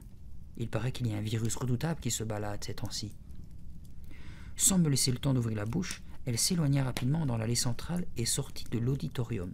« Elle adorerait que j'attrape une maladie, » dis-je à Patrick. « Tu ne trouves pas ça écœurant ?» Mais il semblait perdu dans ses pensées. Il ne m'entendit même pas. Je lui donnai un coup de coude. « Patrick, et si Chris avait tout inventé? Si elle avait organisé ses apparitions pour m'effrayer et me faire renoncer au rôle d'Esmeralda? »« C'est idiot, » répondit doucement Patrick. « Oui, tu as sans doute raison. » Jeffrey avait fini d'ôter la tache de peinture de sa main. « Rentrons à la maison, suggérai-je. Il est vraiment tard. Nous reparlerons du fantôme une autre fois. » Je me levai. Patrick me lança un regard noir. « Tu ne me crois pas, hein? Tu penses toujours que je joue à te faire peur? »« Peut-être, peut-être pas, dis-je, en passant par-dessus ses genoux pour gagner l'allée centrale. Je ne savais plus où j'en étais. Jeffrey se leva à son tour et me suivit vers la sortie. Je me tournai vers Patrick, qui n'avait pas bougé de sa place. « Alors, Patrick, tu viens? Tu rentres avec nous? »« Ouais, j'arrive, » marmonna-t-il. Nous longions le couloir en direction de nos casiers métalliques quand Patrick s'exclama soudain. « Zut, j'ai oublié. »« Oublié quoi ?» C'était presque l'heure du dîner. Il me tardait de rentrer à la maison. Ma mère devait probablement s'imaginer que j'avais été renversé par un autobus, selon son habitude. « Mon livre de maths, » expliqua Patrick. « Il faut que je passe au secrétariat. Je l'ai laissé dans l'auditorium hier. Je veux savoir si quelqu'un l'a rapporté. »« À plus tard, » dit Jeffrey en s'éloignant. « Où habites-tu » lui criai-je. Il m'indiqua vaguement une direction. Le sud, je crois. « À demain, dit-il, en disparaissant au détour du couloir. » Je suivis Patrick jusqu'au bureau de M. Lévy, notre directeur. Dorothée, sa secrétaire, était encore là. Elle venait d'éteindre son ordinateur et s'apprêtait à rentrer chez elle. « Est-ce que quelqu'un vous a rapporté mon livre de maths » lui demanda Patrick. Ton livre de maths? Elle le dévisagea d'un air étonné. Je l'ai laissé dans l'auditorium hier soir, poursuivit-il. Je pensais qu'Émile, le veilleur de nuit, vous l'avait peut-être rapporté. L'expression de Dorothée vira à l'étonnement. Qui ça? Vous savez bien, répondit Patrick. Le petit vieux aux cheveux blancs, Émile, le veilleur de nuit. Dorothée secoua la tête. Tu dois faire erreur, Patrick, dit-elle. Aucun Émile ne travaille dans cette école, et nous n'avons pas de veilleur de nuit. Chris Powell me téléphona chez moi ce soir-là. Je voulais savoir comment tu te sentais, dit-elle. Tu étais si pâle tout à l'heure, Marie. Je n'ai pas la grippe, criai-je. Cette crétine me faisait perdre mon sang-froid. Tu as pourtant beaucoup éternué hier, poursuivit Chris sans s'émouvoir. Ça m'arrive souvent, répondis-je. Salut, Chris. Qui était cet autre fantôme qui a surgi sur le plateau cet après-midi? Demanda-t-elle sans me laisser le temps de raccrocher. Je n'en sais rien. Il avait l'air effrayant, interrompit Chris. J'espère que tu n'as pas eu trop peur, Marie. Je te verrai demain. Ciao, dis-je sèchement. Je coupai la communication avant qu'elle puisse ajouter autre chose. Chris commençait vraiment à me casser les pieds. Elle tenait tellement à jouer le rôle d'Esmeralda. Qui sait de quoi elle était capable pour l'obtenir? Était-elle capable de me faire suffisamment peur pour que j'y renonce? Un peu plus tard, Patrick me téléphona et voulut me persuader qu'Émile était notre fantôme. Il nous a menti, non? Il nous a dit qu'il travaillait à l'école, et il a essayé de nous effrayer. Ça ne peut être que lui, Marie. Peut-être, répondis-je en jouant avec l'élastique autour de mon poignet. Il a la bonne taille, poursuivit Patrick. Il connaît l'existence de la trappe. Et que faisait-il dans l'auditorium l'autre soir, alors que tout le monde était parti? Cela semblait logique. Patrick me demanda d'arriver à l'école de bonne heure le lendemain, afin que nous puissions parler d'Émile à Madame Walker. Cette nuit-là, je rêvais de la pièce. J'entrais en scène vêtu de mon costume, sous le feu des projecteurs. La salle était comble. Le public attendait qu'Esmeralda se mette à parler. J'ouvris la bouche et je m'aperçus que je ne savais plus ce qu'il fallait que je dise. Je regardais avec angoisse les visages attentifs des spectateurs. J'avais tout oublié. Chaque réplique. Les mots s'étaient envolés comme des oiseaux quittant leur nid. Je restais là, affolé, sans bouger, sans parler. Puis je m'éveillai en sueur, tremblant de la tête aux pieds. J'avais rejeté ma couverture par terre. Quel rêve épouvantable. Je me dépêchai de me lever et de m'habiller. Je voulais oublier cet affreux cauchemar le plus vite possible. Après un rapide petit déjeuner, je retrouvai Patrick sur le perron de l'école. Il regardait sa montre avec impatience. Il me prit par le bras et m'entraîna vers la salle de classe. Il ne me laissa même pas prendre mes livres dans mon casier, ni enlever mon manteau. Madame Walker était assise à son bureau et commençait à déballer ses affaires. Elle nous sourit en nous voyant arriver, mais son sourire s'évanouit quand elle vit notre air solennel. « Quelque chose ne va pas? Est-ce qu'on peut vous parler ?» chuchota Patrick en regardant à la dérobée les élèves déjà installés à leur place. « En privé ?» Madame Walker observa la pendule murale. « Ça ne peut pas attendre? La cloche va sonner dans 2 minutes. »« Ça ne sera pas long, » promit Patrick. Elle nous suivit dans le couloir et s'adossa au mur. « Qu'est-ce qui se passe ?»« Il y a un fantôme dans l'école, » déclara Patrick. « Marie et moi, nous l'avons vu. » Madame Walker leva les mains pour nous arrêter. « C'est vrai, insistai-je. Nous l'avons vu dans l'auditorium l'autre soir. Nous sommes restés après les autres pour essayer la trappe et... »« Vous avez fait quoi ?» s'écria-t-elle en nous examinant tour à tour d'un œil sévère. « Je sais, marmonna Patrick, devenu tout rouge. Nous n'avions pas le droit, mais... » Je lui coupai la parole. « Il y a un fantôme, et il veut saboter notre pièce. »« Vous pensez que j'ai manigancé les phénomènes bizarres auxquels nous assistons à chaque répétition ?» ajouta Patrick. « Mais ce n'est pas vrai. C'est le fantôme. Il... » Madame Walker leva de nouveau les mains. Elle commença à dire quelque chose, mais la cloche sonna juste au-dessus de nos têtes. Tout le monde sursauta et se boucha les oreilles. Quand la cloche s'arrêta, Madame Walker regarda un instant du côté de la salle de classe. Un drôle de boucan parvenait jusqu'à nous. Les élèves profitaient de son absence pour chahuter. Puis elle reporta son attention sur nous. « Je regrette vraiment de vous avoir raconté cette histoire, » dit-elle enfin. « Hein ?» fit Patrick. « Je n'aurais jamais dû vous parler de cette vieille histoire de fantôme, » répéta Madame Walker, visiblement mal à l'aise. « J'ai semé le trouble dans votre esprit. Je vous présente mes excuses pour vous avoir effrayé. »« Mais vous n'y êtes pas du tout, » s'écria Patrick. « Nous avons vu un type et... »« Faites-vous des cauchemars en ce moment ?» interrompit Madame Walker. Elle n'avait pas cru un mot de ce que nous disions. « Écoutez, commençai-je. » Mais un bruit fracassant retentit de l'autre côté du mur. Il fut aussitôt suivi par des éclats de rire. « Allons rejoindre les autres, dit Madame Walker. Et plus de plaisanteries de ce genre, d'accord? Plus de mauvaises farces. Nous voulons tous que la pièce de l'école soit une réussite, n'est-ce pas ?» Avant que nous puissions répondre, elle tourna les talons et entra dans la classe. Jeffrey regardait en frissonnant la cime noire des arbres. « Qu'est-ce que je fais là ?» gémit-il. « Pourquoi vous ai-je écouté ?»« Parce que tu es un type chouette, dis-je en lui tapotant l'épaule. « Non, parce que je suis un idiot, rectifia Jeffrey. L'idée venait de Patrick. Il était passé me prendre après le dîner. J'avais menti à mes parents en leur racontant que nous avions une répétition tardive. Jeffrey nous attendait devant l'école, comme promis. Quand je pense que Madame Walker n'a pas voulu nous croire, maugréa Patrick. Est-ce que tu croirais une histoire aussi farfelue, toi lui demandai-je. Eh bien, nous allons trouver ce fantôme et prouver que nous disons la vérité. Nous n'avons plus le choix, Marie. Si Madame Walker refuse de nous aider, nous ne pouvons compter que sur nous-mêmes. Avoue que l'aventure te tente, lançai-je pour le taquiner. Il me dévisagea. Écoute, Marie, si tu as peur, je lui donnai une petite bourrade. Dépêchons-nous, tu verras qui a peur et qui a du courage. Moi j'ai un peu peur, avoua Jeffrey. Et si quelqu'un nous surprenait? Qui pourrait nous surprendre? Rétorqua Patrick. Tu sais ce que Dorothée nous a dit? Il n'y a pas de veilleur de nuit. Mais s'il y avait un système d'alarme? Laisse-moi rire, fis-je en levant les yeux au ciel. Notre directeur ne peut même pas se payer des tailles-crayons. Alors un système d'alarme? Bon, il faut trouver un moyen d'entrer, annonça tranquillement Patrick en surveillant la rue. Une camionnette passa sans ralentir. Il attendit qu'elle s'éloigne pour secouer le loquet de la porte principale. Elle est fermée à clé. On pourrait essayer les portes sur le côté, suggéra Jeffrey. Nous fîmes le tour du bâtiment. Toutes les portes, même celles de derrière, étaient verrouillées. Je levai les yeux vers le toit. Sa masse imposante nous dominait de très haut. Rien à espérer de ce côté-là, à moins d'être acrobate. « Hé, j'aperçois une fenêtre ouverte là-bas, » chuchota Patrick. « Suivez-moi. » Il se dirigea en courant vers la fenêtre d'une salle de classe du rez-de-chaussée, la salle de chimie. Il agrippa le rebord des deux mains et se hissa péniblement à l'intérieur. Un peu plus tard, Jeffrey et moi pénétrions à notre tour dans la classe. Je m'avançai dans le noir sur la pointe des pieds. « Aïe !» criai-je en me cognant à une table. « Tais-toi donc !» grogna Patrick. « Je ne l'ai pas fait exprès, chuchotai-je, furieuse. Il avait déjà atteint la porte. Je le rejoignis prudemment, Jeffrey sur mes talons. Le couloir était encore plus obscur que la salle de classe. Collés au mur, nous progressions lentement vers l'auditorium.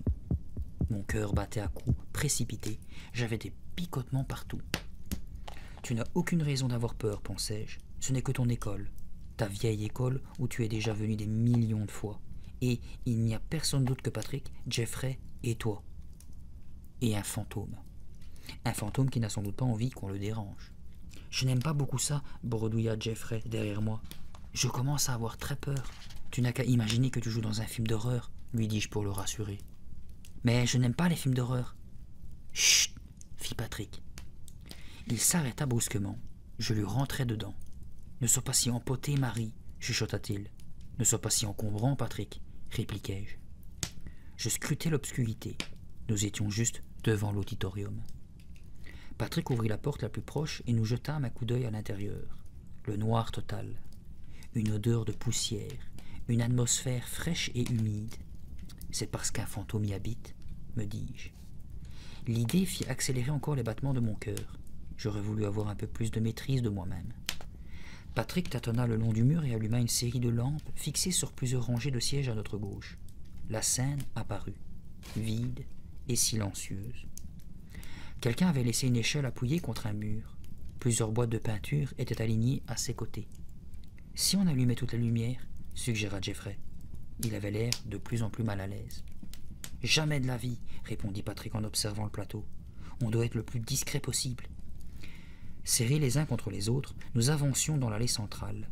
La lumière blafarde projetait des ombres fantomatiques autour de nous. L'une d'elles n'avait-elle pas bougé?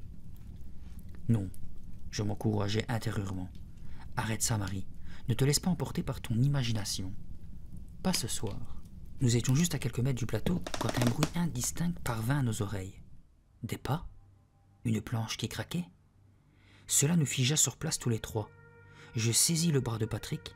Je vis les yeux de Jeffrey s'agrandir de frayeur. Le bruit se répéta.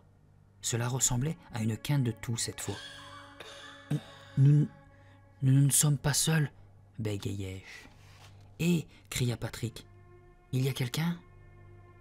Pas de réponse. Jeffrey recula et s'accrocha au dossier d'un siège comme à une planche de salut. Quant à moi, je devais être verte. C'est lui, me dit Patrick, avec un regard luisant d'excitation. Il est là, je le sais. Où ça? Croissais-je. Mon regard parcourut la scène en tous sens. Je ne voyais personne. Une autre quinte de toux nous fit tressaillir tous les trois. Et puis une espèce de gémissement de métal rouillé résonna dans tout l'auditorium. D'abord, je crus que la plateforme de la trappe remontait des ténèbres. Y avait-il quelqu'un dessus? Le fantôme allait-il s'élever devant nous? Non. Le bruit provenait des cintres du théâtre, au-dessus de nos têtes. Je levai les yeux, la toile de fond du décor se déroulait lentement. « Qui est là-haut » chuchotai-je. « Qui fait descendre le décor ?» Ni Patrick ni Jeffrey ne me répondirent. Patrick avait la bouche grande ouverte et le regard fixe. Jeffrey agrippait toujours le dossier de son siège. Quand la toile de fond acheva de se dérouler, un même cri de stupeur nous échappa. La toile représentait un mur de briques grises. Jeffrey et ses camarades avaient travaillé dessus des jours et des jours, traçant et peignant chaque brique avec un soin minutieux. « Qui a saccagé notre toile ?» s'indigna Jeffrey. Patrick et moi restions silencieux, horrifiés. Le mur de briques grises était éclaboussé de grosses taches de peinture rouge encore dégoulinantes. « Le décor est complètement fichu », reprit Jeffrey d'une voix tremblante. Patrick fut le premier à bouger. Il grimpa sur le plateau et nous fit signe de le rejoindre. « Qui est là ?» cria-t-il, les mains en porte-voix. Silence.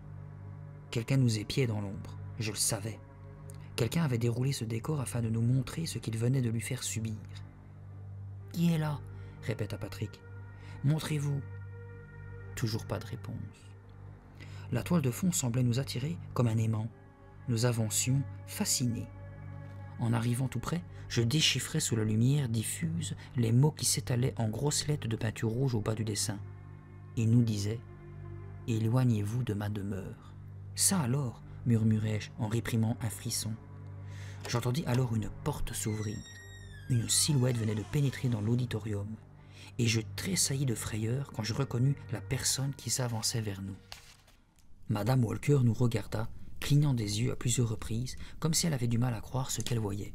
« Je suis choquée, » dit-elle enfin. Je cherchais en vain quelque chose à dire, mais aucun mot ne voulait sortir. Patrick et Jeffrey restaient figés comme moi. « Je suis vraiment déçu, » reprit Madame Walker en s'avançant vers nous. « L'effraction est un délit sérieux, et vous n'avez rien à faire dans... » Elle s'arrêta net et laissa échapper un petit gargouillis quand ses yeux se posèrent sur la toile. Elle avait été si surprise de nous trouver sur scène qu'elle la découvrait seulement maintenant. « Oh non !» s'exclama-t-elle en se couvrant le visage des deux mains. Elle vacilla. Je crus un moment qu'elle allait tomber à la renverse. « Comment avez-vous pu faire ça ?» gémit-elle. Elle se précipita vers la toile de fond maculée de taches de peinture. « Comment avez-vous pu? Vos camarades ont travaillé là-dessus avec tant d'assiduité, de bonne volonté. N'avez-vous donc aucun respect pour leur effort ?»« Nous n'y sommes pour rien, » protesta Patrick. « Nous n'avons rien fait, » répétai-je. Elle secoua la tête comme pour nous chasser de sa vision. « Je viens de vous prendre la main dans le sac, » dit-elle doucement, presque tristement. Je vis des larmes affluer à ses yeux. « Madame Walker, je vous assure, » commençai-je. Elle m'arrêta du geste.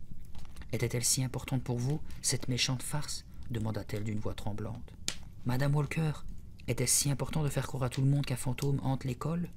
Important au point d'y pénétrer comme des voleurs et de détruire le décor de notre pièce? Est-ce que ça en valait vraiment la peine? » « Mais ce n'est pas nous, je vous le jure, » insistai-je d'une voix tremblante également. Madame Walker passa le doigt sur une éclaboussure rouge et le retira couvert de peinture. « La peinture est encore fraîche, » dit-elle en me lançant un regard accusateur. « Et il n'y a personne d'autre que vous ici. Avez-vous l'intention de me mentir longtemps ?»« Si vous nous donniez une chance de... » commença Patrick. « Je suis particulièrement déçu par toi, Jeffrey, » interrompit Madame Walker sans l'écouter. « Tu viens à peine d'arriver dans notre école.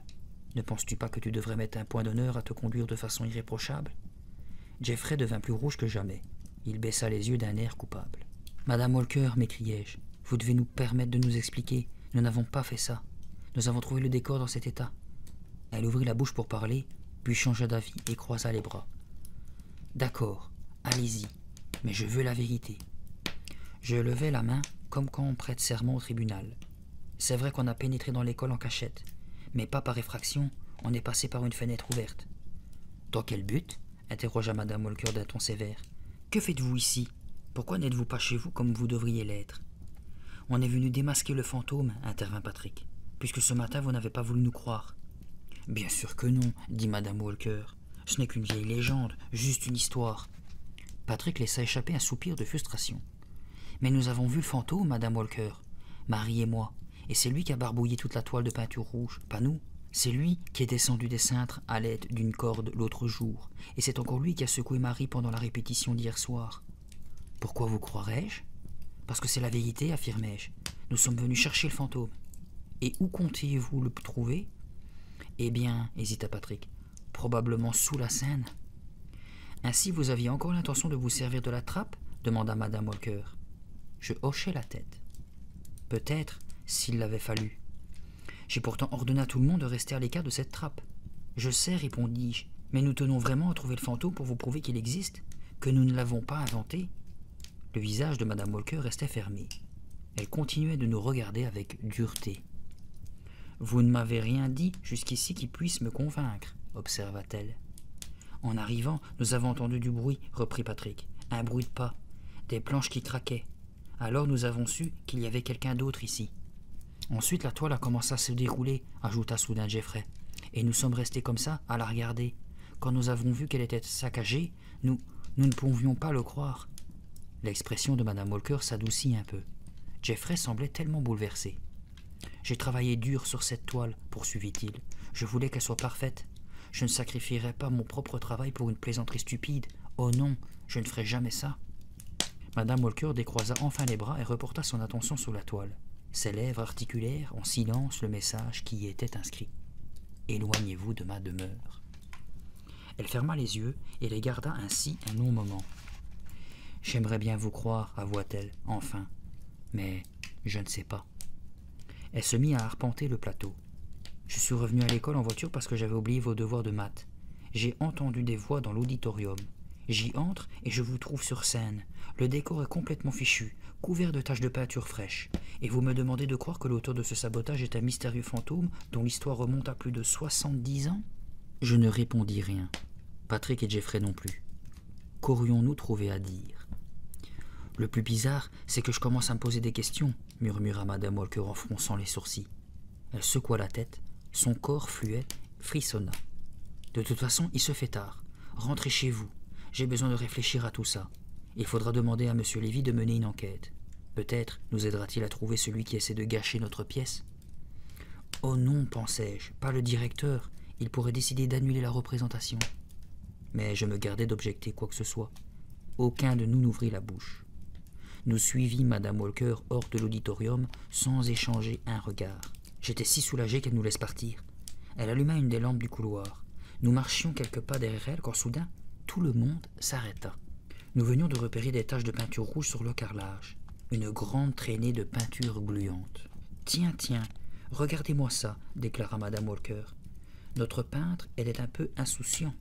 Il ou elle nous a laissé une piste. » Elle alluma d'autres lampes pour nous permettre de suivre les traces. On distinguait nettement, ça et là, l'empreinte d'une chaussure. « Alors là, ça me dépasse, » me souffla Patrick. « Moi je suis ravi, lui chuchotai-je en retour. Peut-être que ces taches nous conduisent tout droit à celui qui a saccagé notre décor. »« Tu veux dire le fantôme ?»« Au moins ça prouvera madame Walker que nous disons la vérité, » murmura Jeffrey. La traînée de peinture se terminait sur une dernière petite flaque rouge, au détour du couloir, juste devant un des casiers métalliques. « fit pensivement madame Walker en promenant son regard de la tache de peinture au casier. « La piste semble nous mener ici. » Je vis les yeux de Patrick s'agrandir de stupéfaction. « Hé !» s'exclama-t-il. « Mais c'est mon casier !» Personne ne dit rien pendant un moment. J'entendais la respiration précipitée de Patrick à mes côtés. Il fixait la porte de son casier comme s'il voulait voir au travers. « Ouvre ton casier, Patrick, » ordonna madame Walker. « Hein ?» Patrick ne parut pas comprendre ce qu'elle demandait. Il baissa les yeux sur la petite flaque rouge qui tachait le carrelage. « Vas-y, ouvre » répéta patiemment madame Walker. Elle semblait soudain très lasse. Patrick hésita. « Mais il n'y a rien là-dedans, protesta-t-il. Seulement des livres et des cahiers. »« S'il te plaît, Patrick, il se fait tard. » Vous ne pensez tout de même pas, balbutia-t-il. Madame Walker montra le cadenas d'un geste impératif. Peut-être que quelqu'un a voulu faire croire que Patrick est celui qui s'est servi de la peinture, suggérai-je timidement. Peut-être, répondit calmement Madame Walker. C'est pour ça que je veux qu'il ouvre son casier. D'accord, d'accord, marmonna Patrick. Il saisit le cadenas d'une main tremblante et essaya de faire la combinaison. J'ai besoin d'y voir clair, dit-il. Oh, pardon, m'excusai-je en reculant. Je me rendis compte que je lui faisais de l'ombre. Adossé au mur, les mains dans les poches, Jeffrey observait la scène avec intensité. Finalement, le cadenas céda avec un clic sonore et Patrick ouvrit son casier. Au fond, il y avait une boîte de peinture rouge. Le couvercle n'était pas bien fermé. Un filet de peinture dégoulinait sur le côté. « Ce n'est pas à moi !» se récria Patrick. Madame Walker poussa un long soupir. « Désolé, Patrick. »« Ce n'est pas à moi, Madame Walker, je vous le jure. Je vais devoir convoquer tes parents pour une conversation sérieuse, dit-elle en se mordillant la lèvre inférieure. Et naturellement, tu ne joues plus dans la pièce. Oh non, gémit Patrick. Il referma le casier en claquant la porte aussi fort qu'il put. Le fracas se répercuta le long du couloir désert. Madame Walker tressaillit. Elle lui jeta un regard furieux. Puis, elle se tourna vers Jeffrey et moi. Vous deux, vous étiez dans la combine. Surtout, ne mentez pas. Nous protestâmes d'une seule voix. Non. Nous n'avons rien fait, ajoutai-je, et Patrick non plus. Mais je savais qu'il était fichu. Quel argument pouvait-il opposer à cette boîte de peinture? Si jamais je découvre que vous avez quelque chose à voir là-dedans, toi ou Jeffrey, je vous renverrai de la pièce et ferai venir vos parents aussi, menaça Madame Walker. Maintenant, rentrez chez vous, tous. Nous nous dirigeâmes vers la sortie en traînant les pieds, l'air accablé, sans ajouter un mot. Dehors, la brise nocturne agita les pans de mon blouson et rafraîchit mes joues brûlantes.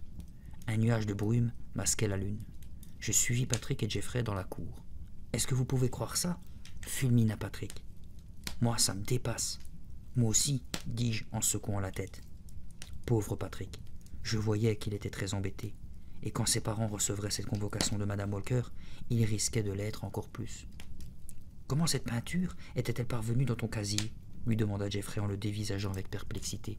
« Qu'est-ce que j'en sais, moi ?» aboya Patrick. Nous étions à présent sur le trottoir. Il donna un coup de pied furieux dans une boîte en carton qui l'envoya valser dans la rue. « Bon, eh bien, à demain, » dit Jeffrey, malheureux. Il nous fit un petit signe de la main, puis se détourna et s'éloigna lentement. Patrick partit en petite foulée dans la direction opposée. « Tu ne rentres pas avec moi ?» lui criai-je. « Non, » me répondit-il sans cesser de courir. D'une certaine façon, j'en fus soulagé. Je ne savais pas quoi lui dire. Je me sentais seulement misérable. Tandis que je marchais tout en réfléchissant, tête basse, je vis un petit faisceau de lumière danser sur ma gauche et venir vers moi. Il semblait se déplacer dans le parking de l'école qui se trouvait de l'autre côté de la rue. La lumière grandit. C'était le phare d'une bicyclette. La bicyclette tourna pour sortir du parking et roula paisiblement dans ma direction. Quand elle ne fut plus qu'à quelques pas, je reconnus la personne qui pédalait. « Chris !» m'écriai-je. « Qu'est-ce que tu fais là ?» Elle freina brutalement, rebondissant sur son siège. La lueur d'un réverbère proche éclaira ses yeux noirs. Elle souriait. Un étrange sourire. « Salut Marie, comment tu vas ?» Sortait-elle de l'école elle aussi ? « D'où viens-tu » demandai-je. Son mystérieux sourire resta accroché à ses traits. « J'étais chez des amis, dit-elle. Je les quitte à peine. » En faisant un détour par l'école ? L'école ? Oh non, certainement pas. Elle se remit en selle, le pied sur la pédale. « Tu devrais fermer ton blouson, Marie, » me conseilla-t-elle. « Tu ne voudrais pas attraper froid, n'est-ce pas ?» Le samedi, on répéta toute la journée dans l'auditorium. La représentation approcha à grands pas. Plus qu'une semaine. Le travail était dur, mais tout se passa bien. Je n'oubliai mon texte que 2 fois. Cela dit, sans Patrick, ce n'était pas la même chose. Robert Hernandez avait pris sa place. J'aime bien Robert. Seulement, c'est un gars très sérieux. Il ne comprend pas mes plaisanteries. Il n'aime pas faire des blagues aux autres, et encore moins qu'on lui en fasse. Après le déjeuner, Robert et John répétèrent une scène en duo. Madame Walker n'était pas encore revenue du réfectoire. J'allais voir Jeffrey, penché sur la toile de fond, un pinceau dégoulinant de peinture noire à la main. Il mettait la touche finale à quelques briques. « C'est plutôt chouette, » lui dis-je. « Comment vont les répétitions ?» me demanda-t-il sans quitter son travail des yeux. « Ça va. De l'autre côté de la scène, Chris était à l'œuvre avec un grand pot de vernis. Elle en passait une couche épaisse sur un chandelier en carton. « Robert fera un bon fantôme, » affirma Jeffrey en se grattant le menton avec le manche de son pinceau. « Ouais, mais Patrick me manque. » Jeffrey hocha la tête. Puis il se redressa et me regarda. « Tu sais quoi? Nous n'avons pas eu droit à une seule mauvaise farce depuis qu'il a été renvoyé. Pas de décor fichu, pas de mystérieux fantômes nous sautant dessus, pas de menaces barbouillées sur les murs. Rien. Je n'y avais pas réfléchi jusqu'à cette seconde. Mais Jeffrey disait vrai. Depuis le départ de Patrick, le fantôme ne se manifestait plus. Patrick était-il le fantôme? Avait-il accompli tous ces horribles méfaits? Est-ce que les parents de Patrick ont piqué une crise quand Madame Walker les a convoqués? Reprit Jeffrey en interrompant mes pensées. A-t-il été puni? Et comment? Ses parents lui ont interdit de sortir pour le restant de ses jours. Ils lui ont supprimé son argent de poche, ça veut dire plus de films d'horreur. Et Patrick ne peut pas vivre sans film d'horreur. Jeffrey gloussa. Peut-être qu'il en voit trop. Allez, on y va, lança une voix sonore. Je me retournai et vis que Madame Walker était revenue de son déjeuner. Reprenons à partir de l'acte 2, dit-elle. Nous allons le répéter du début à la fin. Je me précipitai sur le plateau. Esmeralda était dans toutes les scènes de l'acte 2, ou presque. Tout en prenant ma place à côté de Robert, je vis Madame Walker saisir son manuscrit sur la table où elle le laissait toujours et tenter de l'ouvrir, en vain. Son expression changea. Elle poussa un petit cri de colère. « Quel est le plaisantin qui a fait ça ?»« Que se passe-t-il » demanda Robert. Elle souleva le manuscrit et le secoua rageusement. Les pages sont toutes collées au vernis. Des exclamations ahuries s'élevèrent autour de nous. « La coupe est pleine !» s'étrangla Madame Walker en projetant son manuscrit au loin. « Cette plaisanterie était la dernière. La pièce est annulée. Vous pouvez rentrer chez vous. C'est fini. »« Est-ce que Madame Walker a changé d'avis ?» me demanda Patrick. Je hochai la tête. « Ouais, elle a fini par se calmer et nous a annoncé que la pièce continuait. Mais elle est restée d'humeur massacrante toute la journée. En tout cas, cette fois, elle ne peut rien me reprocher, dit Patrick. Il lança une balle en caoutchouc à travers le salon, et Jill, son cocker noir, courut joyeusement après. Jeffrey et moi étions passés chez Patrick pour le tenir au courant des événements. Ses parents étaient au cinéma. Ils rentreraient dans quelques heures. Jill lâcha la balle et regarda Jeffrey en aboyant. Patrick se mit à rire. « Il ne t'aime pas, Jeffrey. » Il ramassa la balle et la fit de nouveau rebondir sur la moquette. Mais Jill ignora celle-ci et continua d'aboyer. Jeffrey rougit. Il se baissa pour caresser la tête du chien. « Qu'est-ce que tu as contre moi, mon vieux? Je ne suis pas bien méchant, tu sais. » Jill se sauva dans le couloir. « Bon, » reprit Patrick, « ce que vous venez de me raconter prouve qu'il y a un autre plaisantin dans la classe et que je n'ai pas commis toutes les bêtises dont on m'accuse. » Il se renversa sur le canapé. « Il y a un fantôme, et ce n'est pas moi, poursuivit-il. Mais tout le monde est persuadé que je mens. Madame Walker pense que j'ai voulu saboter sa pièce. Même mes parents me considèrent comme une espèce de voyou. »« Tu étais un bien meilleur fantôme que Robert, dis-je pour lui remonter le moral. Nous ne sommes qu'à quelques jours de la représentation et il continue de mélanger ses répliques. Il déclare à qui veut l'entendre qu'il regrette d'avoir auditionné pour la pièce. Il n'a plus envie de jouer dedans maintenant. » Patrick bondit sur ses pieds. « Si nous pouvions démontrer que je ne suis pas le fantôme, je parie que Madame Walker me rendrait mon rôle. »« Oh oh, fis-je, je savais ce qui allait venir. »« Oh oh, fit Jeffrey en écho. Il le savait également. »« Nous allons retourner à l'école et démasquer ce fantôme une fois pour toutes, » s'exclama Patrick, le regard brillant. « Je veux absolument reprendre mon rôle. » Je secouai la tête. « Pas question, Patrick. Je veux montrer à tout le monde que je n'ai pas tenté de saboter la pièce. »« Tu es puni, ne l'oublie pas, » objecta Jeffrey. « Tu ne dois pas sortir de chez toi. » Patrick haussa les épaules. « Si nous prouvons que je suis innocent, mes parents ne m'en voudront pas d'avoir désobéi, et ma punition sera levée. Allez les copains, un bon mouvement. On essaie encore une fois. D'accord ?» Je réfléchis à toute allure. L'idée ne me tentait pas beaucoup. Notre dernière excursion dans l'auditorium s'était plutôt mal terminée. L'expression de Jeffrey disait clairement qu'il pensait la même chose que moi. Mais qui pouvait résister à Patrick? La tiédeur de la nuit ne m'empêchait pas de frissonner. En approchant de l'école, j'avais l'impression d'être suivi par des formes obscures. Mais chaque fois que je me retournais, elles s'évanouissaient. « Marie, tu as trop d'imagination, me dis-je. J'aurais aimé que mon cœur cesse de battre comme un tambour. J'aurais aimé être à la maison en train de regarder la télé. J'avais un très mauvais pressentiment à propos de cette expédition. Patrick ne perdit pas de temps à essayer d'ouvrir les portes. Il nous fit pénétrer dans l'école par la même fenêtre.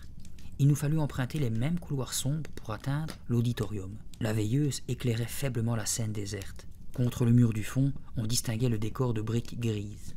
Patrick nous entraîna dans l'allée centrale. Chacun de nous s'était muni d'une lampe de poche. Je promenais le faisceau de la mienne sur les rangs de sièges vides, puis sur les moindres recoins du plateau. Il n'y avait aucun signe de vie. « Patrick, on perd notre temps !» chuchotai-je, même si personne ne risquait de nous entendre. Il posa un doigt sur ses lèvres. « Nous allons descendre sous la Seine, annonça-t-il calmement. « Et nous allons trouver le fantôme, Marie.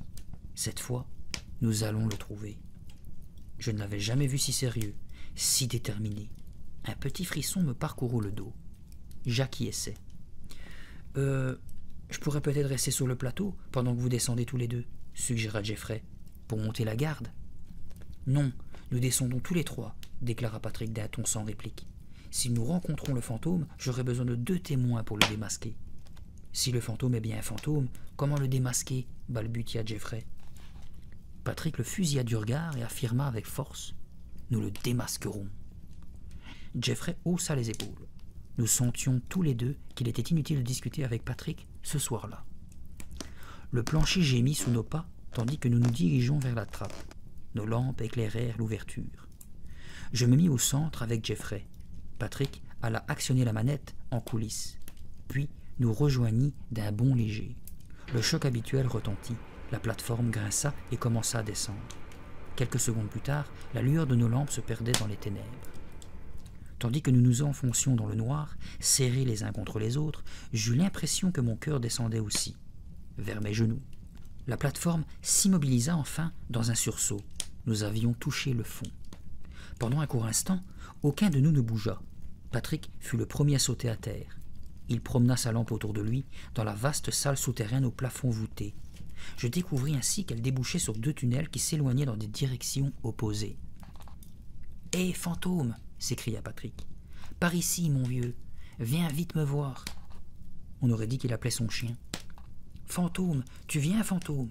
Où es-tu » poursuivit-il d'une voix chantante. Je bondis de la plateforme à mon tour et lui donnai une bourrade. « Arrête ton cirque, dis-je. Je croyais que tu prenais tout ça très au sérieux. J'essaie seulement de vous faire oublier votre peur, me rétorqua-t-il. En réalité, il essayait d'oublier sa propre peur. Je me tournai vers Jeffrey dans la demi-pénombre. Il avait l'air terrorisé. « On pourrait peut-être remonter, implora-t-il. Il n'y a personne ici. »« Jamais de la vie, répondit Patrick. Suivez-moi et gardez vos lampes pointées vers le sol pour qu'on puisse voir où on met les pieds. » Il s'engagea dans le tunnel de gauche. Puis, quelques pas plus loin, il s'arrêta pour écouter. Silence. Je tremblais de la tête aux pieds. « Ce tunnel doit s'étendre sous toute l'école, chuchota-t-il en braquant sa lampe devant nous. Peut-être même sous tout le quartier. Un bruit familier nous fit nous retourner. Le choc sourd, le cliquetis métallique. La plateforme, cria Jeffrey d'une voix stridente. Nous courûmes en direction du bruit, notre galopade résonnant dans les ténèbres du tunnel. La plateforme était en train de remonter. « Il faut appuyer sur la manette !» s'exclama Patrick. « Faisons-la redescendre !» Je tâtonnai le long du mur et finis par trouver la manette. Impossible de la baisser. Elle était bel et bien coincée. La plateforme s'immobilisa plusieurs mètres au-dessus de nos têtes. Un silence pesant nous enveloppa.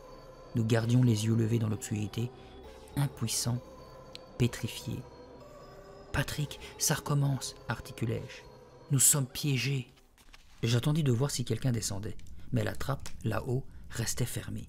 « Quelqu'un l'a fait exprès !» chuchota Jeffrey. « Quelqu'un a actionné la manette et renvoyé la plateforme. »« Le fantôme, dis-je. » Je me tournai vers Patrick. « Et maintenant, que fait-on ?»« Ça ne sert à rien de rester ici, » répondit-il en haussant les épaules. « Si nous voulons sortir de là, nous devons trouver le fantôme. » On retourna explorer le tunnel. Les yeux fixés sur le halo de nos lampes qui tremblotaient dans le noir, nous gardions le silence. Patrick marchait à grandes enjambées. Jeffrey et moi devions hâter le pas pour rester à sa hauteur. Le tunnel amorça un tournant, puis un autre. Le sol devenait humide, boueux. L'air était plus frais. J'entendis soudain un doux murmure. Je mis un moment à me rendre compte qu'il provenait de Patrick. Il fredonnait un petit air entre ses dents. « Ne fais pas le mariole, Patrick, pensai-je. Tu dois bien avoir un peu peur, non? Si tu crois me berner avec ta chansonnette, tu te mets le doigt dans l'œil. » J'ouvris la bouche pour le taquiner là-dessus, quand le tunnel arriva brusquement à sa fin. Il se terminait par une arche basse, au centre de laquelle il y avait une porte. Patrick me regarda, puis il examina la porte avec attention. « Il y a quelqu'un là-dedans » demanda-t-il d'une voix mal assurée. Pas de réponse. Je poussai la porte, qui s'ouvrit en gémissant, et braquai ma lampe devant moi. Je découvrais une pièce meublée, une chaise pliante, un canapé défoncé auquel il manquait un accoudoir, des étagères de livres le long d'un mur, un vieux phonographe, un lit défait, une table sur laquelle traînait un bol et une boîte de cornflakes. Patrick et Jeffrey me suivirent à l'intérieur de la pièce. Le halo de nos lampes glissait lentement sur chaque objet. « Incroyable !» murmura Patrick avec un petit sourire. « Nous venons peut-être de pénétrer dans la demeure du fantôme. » Jeffrey s'avança jusqu'à la table et braqua sa lampe dessus. « Dans ce cas, nous l'avons manqué de peu, observa-t-il. Il y a encore un fond de cornflakes dans son bol. »« C'est stupéfiant, m'exclamai-je. Dire que quelqu'un vit ici, bien au-dessous d'eux. » Je m'interrompis, sentant venir un éternuement. J'essayai de le retenir. Impossible. J'éternuai une fois, 2 fois, 5 fois. « Arrête, Marie, implora Jeffrey. Il va t'entendre. » « Mais nous voulons justement qu'il nous entende, lui rappela Patrick. J'éternuai 8 fois de suite, ce qui me laissa quelque peu hébété. Il t'a entendu, j'en suis sûr, affirma Jeffrey en regardant nerveusement autour de lui. Tout à coup, la porte claqua. Mon cœur bondit dans ma poitrine. Chaque muscle de mon corps se tendit. Nos regards se fixèrent sur cette porte. Quelqu'un l'avait fermée volontairement. Je le savais. Il ne s'agissait pas d'un courant d'air. Patrick réagit le premier. Il se précipita sur la poignée, la secoua et poussa très fort. Rien. Il recula, prit son élan et se jeta contre la porte de tout son poids. Toujours aucun succès. Quand il se tourna vers nous, son visage révélait pour la première fois de la frayeur. « Nous sommes enfermés, dit-il. Je me ruai aux côtés de Patrick. « On pourrait essayer tous les 3, suggérai-je. »« Si tu veux, me répondit-il. » Mais il ne semblait pas avoir beaucoup d'espoir, ce qui ne fit qu'augmenter ma propre peur. « C'est ça, opina Jeffrey en venant se placer près de moi. Poussons tous ensemble, et nous démolirons cette porte s'il le faut. » Bravo, Jeffrey, pensai-je. Il montrait enfin un peu de courage. Je m'alignai avec mes amis contre la porte, prêt à pousser. Je retenais ma respiration et m'efforçais de me calmer. Mes bras et mes jambes me donnaient l'impression d'être en chewing-gum. « C'est trop horrible, me soufflait une petite voix. Si nous restons enfermés là-dedans, ce sera pour le restant de nos jours. Nous sommes à des kilomètres du monde. Là-haut, on nous cherchera encore et on ne nous trouvera jamais. Et nous aurons beau nous égosiller à hurler « Au secours !» personne ne nous entendra. « D'accord, dis-je, comptons jusqu'à 3. À 3, tout le monde pousse. » Patrick commença à compter. 1, 2... Patrick, attends une minute, interrompis-je. Je regardai la porte. Pour entrer, j'ai poussé la porte, non? Oui, il me semble, répondit Patrick en me dévisageant avec curiosité. Donc il ne faut pas la pousser pour sortir, mais plutôt la tirer vers nous. Eh, mais tu as raison, s'écria Patrick. Je saisis la poignée, la tournai et tirai fortement. La porte s'ouvrit sans la moindre difficulté. Un homme se tenait sur le seuil. Ma lampe éclaira son visage et je le reconnus aussitôt. Émile, le vieillard aux cheveux blancs qui prétendait être le veilleur de nuit. Il bloquait le passage et nous regardait d'un air mauvais qui rendait encore plus effrayant son affreux visage balafré. « Laissez-nous sortir !» implorai-je. Il ne bougea pas. Ses yeux d'un noir luisant nous examinaient tour à tour. J'ajoutai humblement « S'il vous plaît ?» Il fronça les sourcils. À la lueur de ma lampe, la cicatrice qui lui déformait le visage paraissait encore plus profonde. « Qu'est-ce que vous faites là ?» croissa-t-il enfin. « Qui vous a permis d'entrer dans ma demeure ?»« Ainsi, vous êtes le fantôme ?» bredouillai-je. Son regard exprima la surprise. « Le fantôme ?» Il devient pensif. « Je suppose qu'on peut m'appeler comme ça ?» Jeffrey poussa un cri étouffé. « Vous avez pénétré dans ma demeure, » reprit l'homme avec colère. « Pourquoi ? Pourquoi n'avez-vous pas tenu compte de mes avertissements ?»« Vos avertissements ?» répétai-je en tremblant si fort que ma lampe faillit m'échapper des mains. J'ai pourtant tout fait pour vous maintenir à l'écart, dit le fantôme, pour vous éloigner de chez moi. Vous voulez parler de l'inscription sur la toile de fond de théâtre, et de vos apparitions sur scène, et du masque dans mon casier avec le message, dis-je. Le fantôme hocha la tête. J'ai tenté de vous avertir. Je ne voulais faire de mal à personne, mais je devais protéger ma demeure. Alors c'est pour ça que vous avez tenté de saboter notre pièce, intervint Patrick en se rapprochant. Juste pour nous empêcher d'utiliser la trappe et de découvrir votre cachette? Le fantôme hocha de nouveau la tête. Je demandai. Et que s'est-il passé il y a 72 ans? Que vous est-il arrivé juste avant la première représentation de la pièce? Pourquoi avez-vous disparu cette nuit-là? L'expression du fantôme changea. Je vis passer la confusion dans ses yeux noirs.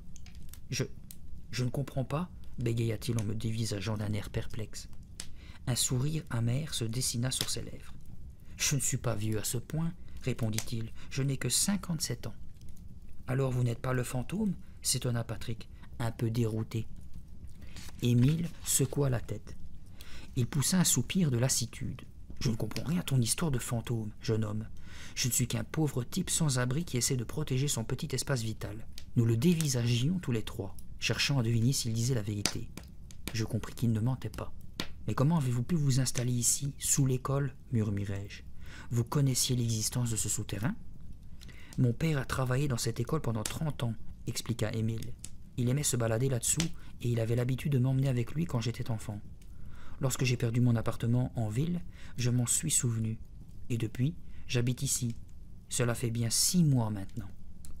Ses yeux étincelèrent à nouveau de colère. Son inquiétant froncement de sourcils réapparut. « Et voilà que vous allez tout détruire, n'est-ce pas ?» gronda-t-il. « Vous allez me gâcher la vie. » Il se déplaça prestement sans crier gare, s'avança tout à coup vers nous, menaçant, nous obligeant à reculer.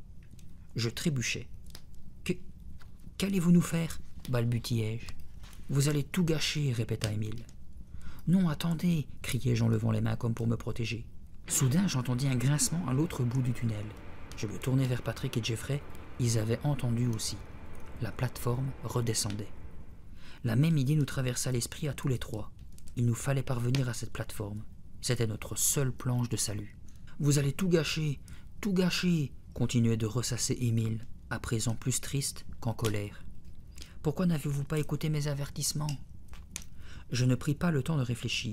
Je bondis vers la porte, bousculant le petit homme au passage. À mon étonnement, il ne fit rien pour m'attraper, me retenir.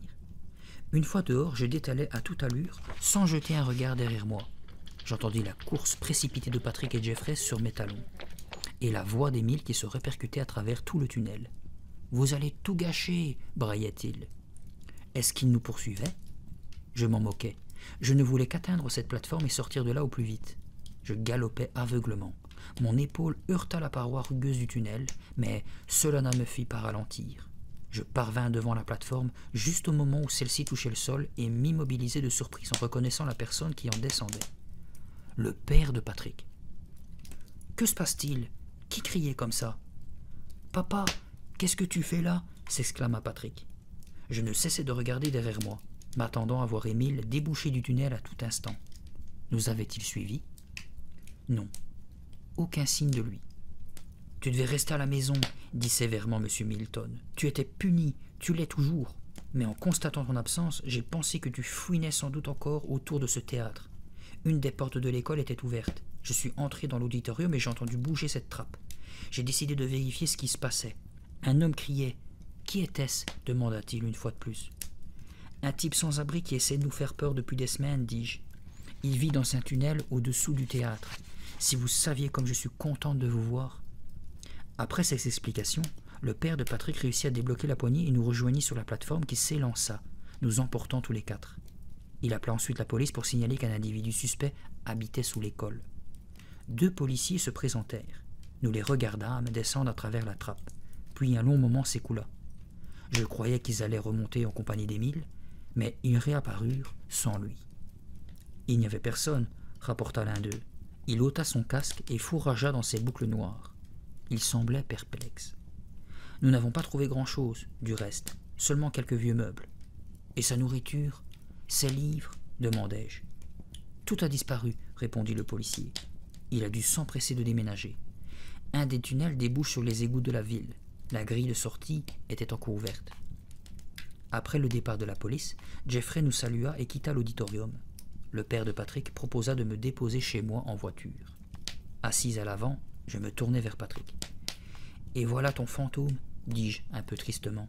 Juste un pauvre type sans abri. »« Ouais, c'est plutôt décevant, marmonna-t-il en fronçant les sourcils. J'aurais aimé rencontrer un vrai fantôme, un vrai esprit. » Puis son visage s'éclaira.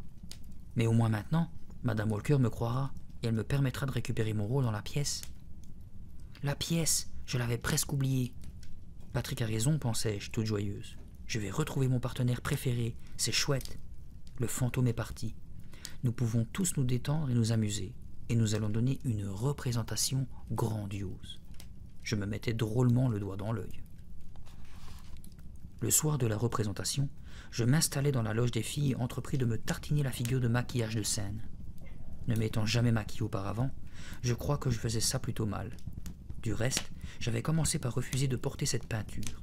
Mais Madame Walker affirmait que c'était obligatoire, même pour les garçons. Elle expliquait que le fond de teint adoucissait l'éclat des projecteurs et qu'un peu de noir aux yeux était indispensable pour les rendre visibles jusqu'au dernier rang des spectateurs. La folie régnait dans la loge. Les filles jacassaient comme des perruches tout en passant leurs costumes et en se maquillant. Lisa Rego et Gina Bentley, deux élèves qui n'avaient qu'un rôle insignifiant dans la pièce, mobilisaient l'unique miroir en pied dans lequel elles s'admiraient en riant et gloussant. Quand je fus enfin prête à aller regarder de quoi j'avais l'air dans mon costume, le régisseur appelait déjà. « En place, tout le monde en place !» Ma gorge se noua. « Calme-toi, Marie, me dis-je. N'oublie pas que tu fais ça pour t'amuser. D'accord ?» Je sortis de la loge, longeai le couloir, me glissai dans l'auditorium par l'entrée des artistes et pris ma place en coulisses. Quelqu'un me tapa sous l'épaule, et je sautai jusqu'au plafond. J'avais les nerfs à fleur de peau. Je me retournai vivement et me retrouvai face à face avec le fantôme. Je savais que ce n'était que Patrick, arborant son costume et son masque, mais il me fit quand même tressaillir. « Patrick, tu as l'air si vrai, tu es effrayant. » En guise de réponse, il me gratifia d'une révérence qui le plia pratiquement en deux, puis il se dépêcha d'aller rejoindre, lui aussi, sa place. Le rideau était baissé, mais j'entendais le murmure continu des voix dans l'auditorium. Je soulevai un petit coin de rideau pour regarder dans la salle. Tous les sièges étaient occupés et les spectateurs agitaient leur programme. Cette vision finit de me retourner l'estomac. Les lumières baissèrent peu à peu, le public se tut. La scène s'éclaira. On entendit une musique sinistre. « En avant, Marie, me dis-je, tu vas faire un tabac. » Quand le rideau s'ouvrit pour la première fois et que le public applaudit le décor, j'entrai en scène avec John, et j'oubliais complètement mon trac. « Sois prudente, ma fille, me disait John, qui jouait mon père.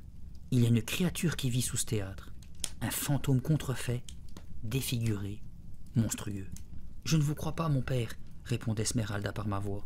Vous voulez me faire peur pour m'interdire de m'éloigner de vous. Vous voulez contrôler mon existence, m'empêcher de grandir. » Le public semblait passer un bon moment. Il riait quand il le fallait et applaudissait à tout bout de champ. « C'est merveilleux, pensais-je. » Chaque minute de la représentation me procurait un immense bonheur. Le premier acte approchait de sa fin. Le vrai clou du spectacle allait arriver. Un brouillard factice envahit le plateau. Des projecteurs bleus dessinaient des tourbillons dans les vapeurs mouvantes, leur donnant un aspect étrange, irréel. J'entendis cliqueter la trappe. Je savais qu'elle transportait Patrick dans son costume. Dans quelques secondes, le fantôme en personne ferait sa grande entrée, en surgissant des ténèbres. Le public allait adorer ça. « Fantôme, est-ce vous ?» appelai-je. « Venez-vous à ma rencontre ?» Le masque bleu-vert du fantôme émergea peu à peu, puis ses épaules enveloppées d'une cape noire. Il semblait flotter dans la brume. Le public émit un chuchotement admiratif. Les applaudissements crépitèrent au fur et à mesure que le fantôme s'élevait, mystérieux et impressionnant, sa cape ondulant comme si elle avait pris vie. Il s'avança vers moi d'un pas lent et majestueux, tandis que la plateforme redescendait. « Ô fantôme, nous voici enfin réunis !» m'exclamai-je avec toute l'émotion que je pus y mettre. « Je rêve de cet instant depuis si longtemps !» Je pris sa main gantée et le conduisis à travers les nuées bleues jusqu'à l'avant-scène. Le faisceau d'un projecteur nous capta tous les deux. Je me tournai pour lui faire face et regardai ses yeux, sous son masque bleu-vert, et je me rendis compte que ce n'était pas Patrick. J'ouvris la bouche pour crier, mais il m'étreignit la main. Son regard brûlant plongea dans le mien. Il paraissait me supplier de ne rien dire, de ne pas le démasquer. « Qui est-ce » me demandai-je, figé dans la lumière crue. Pourquoi me paraît-il si familier? Je me retournai vers le public, silencieux, attentif. Je me résolus à lancer ma réplique suivante. « Fantôme, pourquoi hantez-vous ce théâtre? Contez-moi votre histoire, s'il vous plaît. » Le fantôme balança sa cape derrière lui. Ses yeux étaient toujours rivés aux miens. Sa main gantée retenait fortement la mienne comme pour m'empêcher de m'enfuir. « Je vis sous ce théâtre depuis plus de 70 ans, déclara-t-il. Mon histoire est triste. Vous pourriez même la qualifier de tragique, ma belle Esmeralda. Je vous en prie, continuez. Qui est-ce? Me demandai-je. Qui? J'avais été choisi pour jouer le rôle principal d'une pièce, expliqua le fantôme. Ici, dans ce théâtre, ce devait être la plus belle soirée de ma vie. Il s'interrompit, respira longuement. Mon cœur cessa de battre. Il ne disait pas le texte. Mais qu'est-ce qu'il racontait donc? Mais cette soirée n'a jamais eu lieu, reprit-il sans cesser de m'étreindre la main. Voyez-vous, chère Esmeralda, 1 heure avant la représentation, j'ai fait une chute, là, une chute qui a précipité ma mort. Un cri étouffé jaillit de ma gorge. Il me montrait la trappe. Je comprenais tout à présent. Le garçon qui avait disparu 72 ans plus tôt, celui qui devait jouer le fantôme et qu'on n'avait jamais retrouvé, c'était lui. Et il se tenait à côté de moi sur cette même scène. Il nous révélait à tous comment il avait disparu, pourquoi la pièce n'avait jamais été jouée. Là, répéta-t-il en pointant le doigt sur l'ouverture au centre du plancher, c'est là que je suis tombé et que j'ai rencontré la mort. Je suis devenu un vrai fantôme. Et depuis, j'ai attendu, espérant que surviendrait une soirée comme celle d'aujourd'hui où je pourrais enfin jouer mon grand rôle. Quand il termina son discours, les spectateurs applaudirent à tout rompre en criant « Bravo !» Il croit qu'il joue la comédie, me dis-je. Il ne devine pas la douleur sincère derrière les mots. Il ne se doute pas qu'il est en train de leur raconter sa véritable histoire. Le fantôme fit une profonde révérence. Les applaudissements redoublèrent.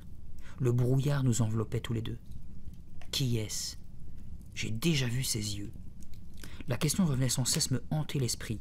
Il fallait que je connaisse la réponse. Il fallait que je sache qui était le fantôme.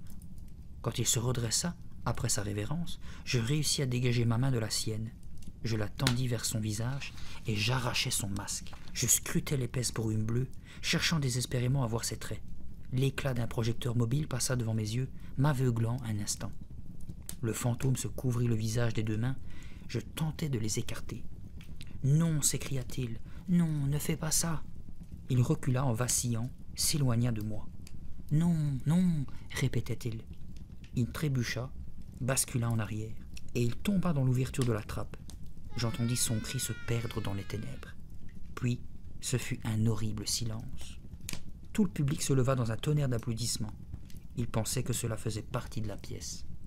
Mais moi, je connaissais la vérité. Je savais que le fantôme s'était enfin révélé après 72 ans, qu'il avait eu son moment de gloire sur scène et qu'il venait de mourir à nouveau. Tandis que le rideau tombait sous les acclamations de la foule, je restais figé devant l'ouverture. Je me sentais incapable de parler, de bouger. Le fond de la trappe était tout noir. Levant les yeux, je vis Patrick accourir vers moi, son masque à la main. Il avait une expression hébétée. « Ouille, quelqu'un m'a assommé, je crois », gémit-il en se frottant le crâne.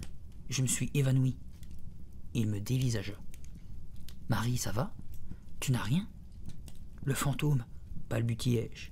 Il a pris ton rôle, Patrick. Il est là-dessous. » Je lui montrai l'ouverture. « Il faut le retrouver. Retournons tout de suite fouiller le souterrain. »« Non, Patrick, il faut continuer la pièce. De toute façon, c'est inutile. » Je savais qu'on ne le reverrait plus. « Bravo, les enfants. Beau travail !» s'écria Madame Walker, comme nous sortions de scène à la fin du dernier acte. « Fantôme, j'ai adoré ton texte improvisé. C'était génial. On se retrouve tous à la petite soirée donnée pour les acteurs, d'accord ?» Je me dirigeais vers ma loge avec Patrick. Nous voulions nous changer au plus vite, mais en chemin, des tas de gens se jetèrent sur nous pour nous féliciter et nous dire à quel point ils nous avaient trouvés merveilleux, magnifiques, et j'en passe. La pièce était un triomphe. Je cherchais Jeffrey des yeux. Je voulus lui raconter à propos du fantôme, mais je ne le vis pas dans la bousculade. « Viens, fichons le camp d'ici » me souffla Patrick. Il m'entraîna par la main hors de l'auditorium, jusque dans le couloir. « Ouf, quel succès !» m'exclamai-je. Je me sentais totalement anéanti, épuisé, étourdi, folle de joie. « Allons récupérer nos manteaux et rentrons nous changer chez nous, suggéra Patrick. En chemin, nous essayerons de deviner qui a joué mon rôle, et nous nous retrouverons chez moi pour nous rendre à la soirée. D'accord, dis-je, mais dépêchons-nous. Mes parents doivent déjà m'attendre pour me dire que je suis une actrice fabuleuse, une future star. Le bruit des conversations animées et des rires s'échappant de l'auditorium nous suivit jusqu'à nos casiers. Tiens, m'étonnai-je en m'arrêtant devant le mien. Regarde, Patrick, la porte est entr'ouverte. Je l'avais pourtant fermée. Bizarre, murmura Patrick. J'ouvris la porte en grand et un livre tomba sur le sol. Je me baissai pour le ramasser. C'était un vieux livre à la couverture brune, écorné et couvert de poussière. Je soufflai dessus et me mis à le feuilleter sous la lumière blafarde du couloir. Patrick, ce livre raconte l'histoire de notre école et de sa création. C'est une antiquité qui date des années 20. Hein? Comment est-il parvenu dans ton casier? Patrick se pencha par-dessus mon épaule. Glissé à l'intérieur du livre, il y avait une petite languette de papier déchirée. Un marque-page. J'ouvris à la page indiquée. Elle renfermait une mince brochure. L'ancien programme de la pièce. Celui de la représentation qui n'avait pas eu lieu. Sur la couverture, en caractères fleuris, on lisait « L'école de Woodmill a l'honneur de vous présenter son premier spectacle de fin d'année, Le Fantôme ». À l'intérieur, on trouvait les noms de tous les élèves qui avaient participé à l'élaboration du spectacle, ainsi que la liste des personnages et les photos des acteurs. « Rapproche-toi de la lumière, me dit Patrick. Voyons un peu ces photos. » Nous contemplions les petites photographies qui couvraient toute une page du programme lorsque soudain, l'une d'elles me sauta aux yeux. Un portrait touchant et fané, en noir et blanc, du garçon qui avait remporté le rôle principal, le garçon qui devait jouer le fantôme, celui qui avait disparu. C'était Jeffrey.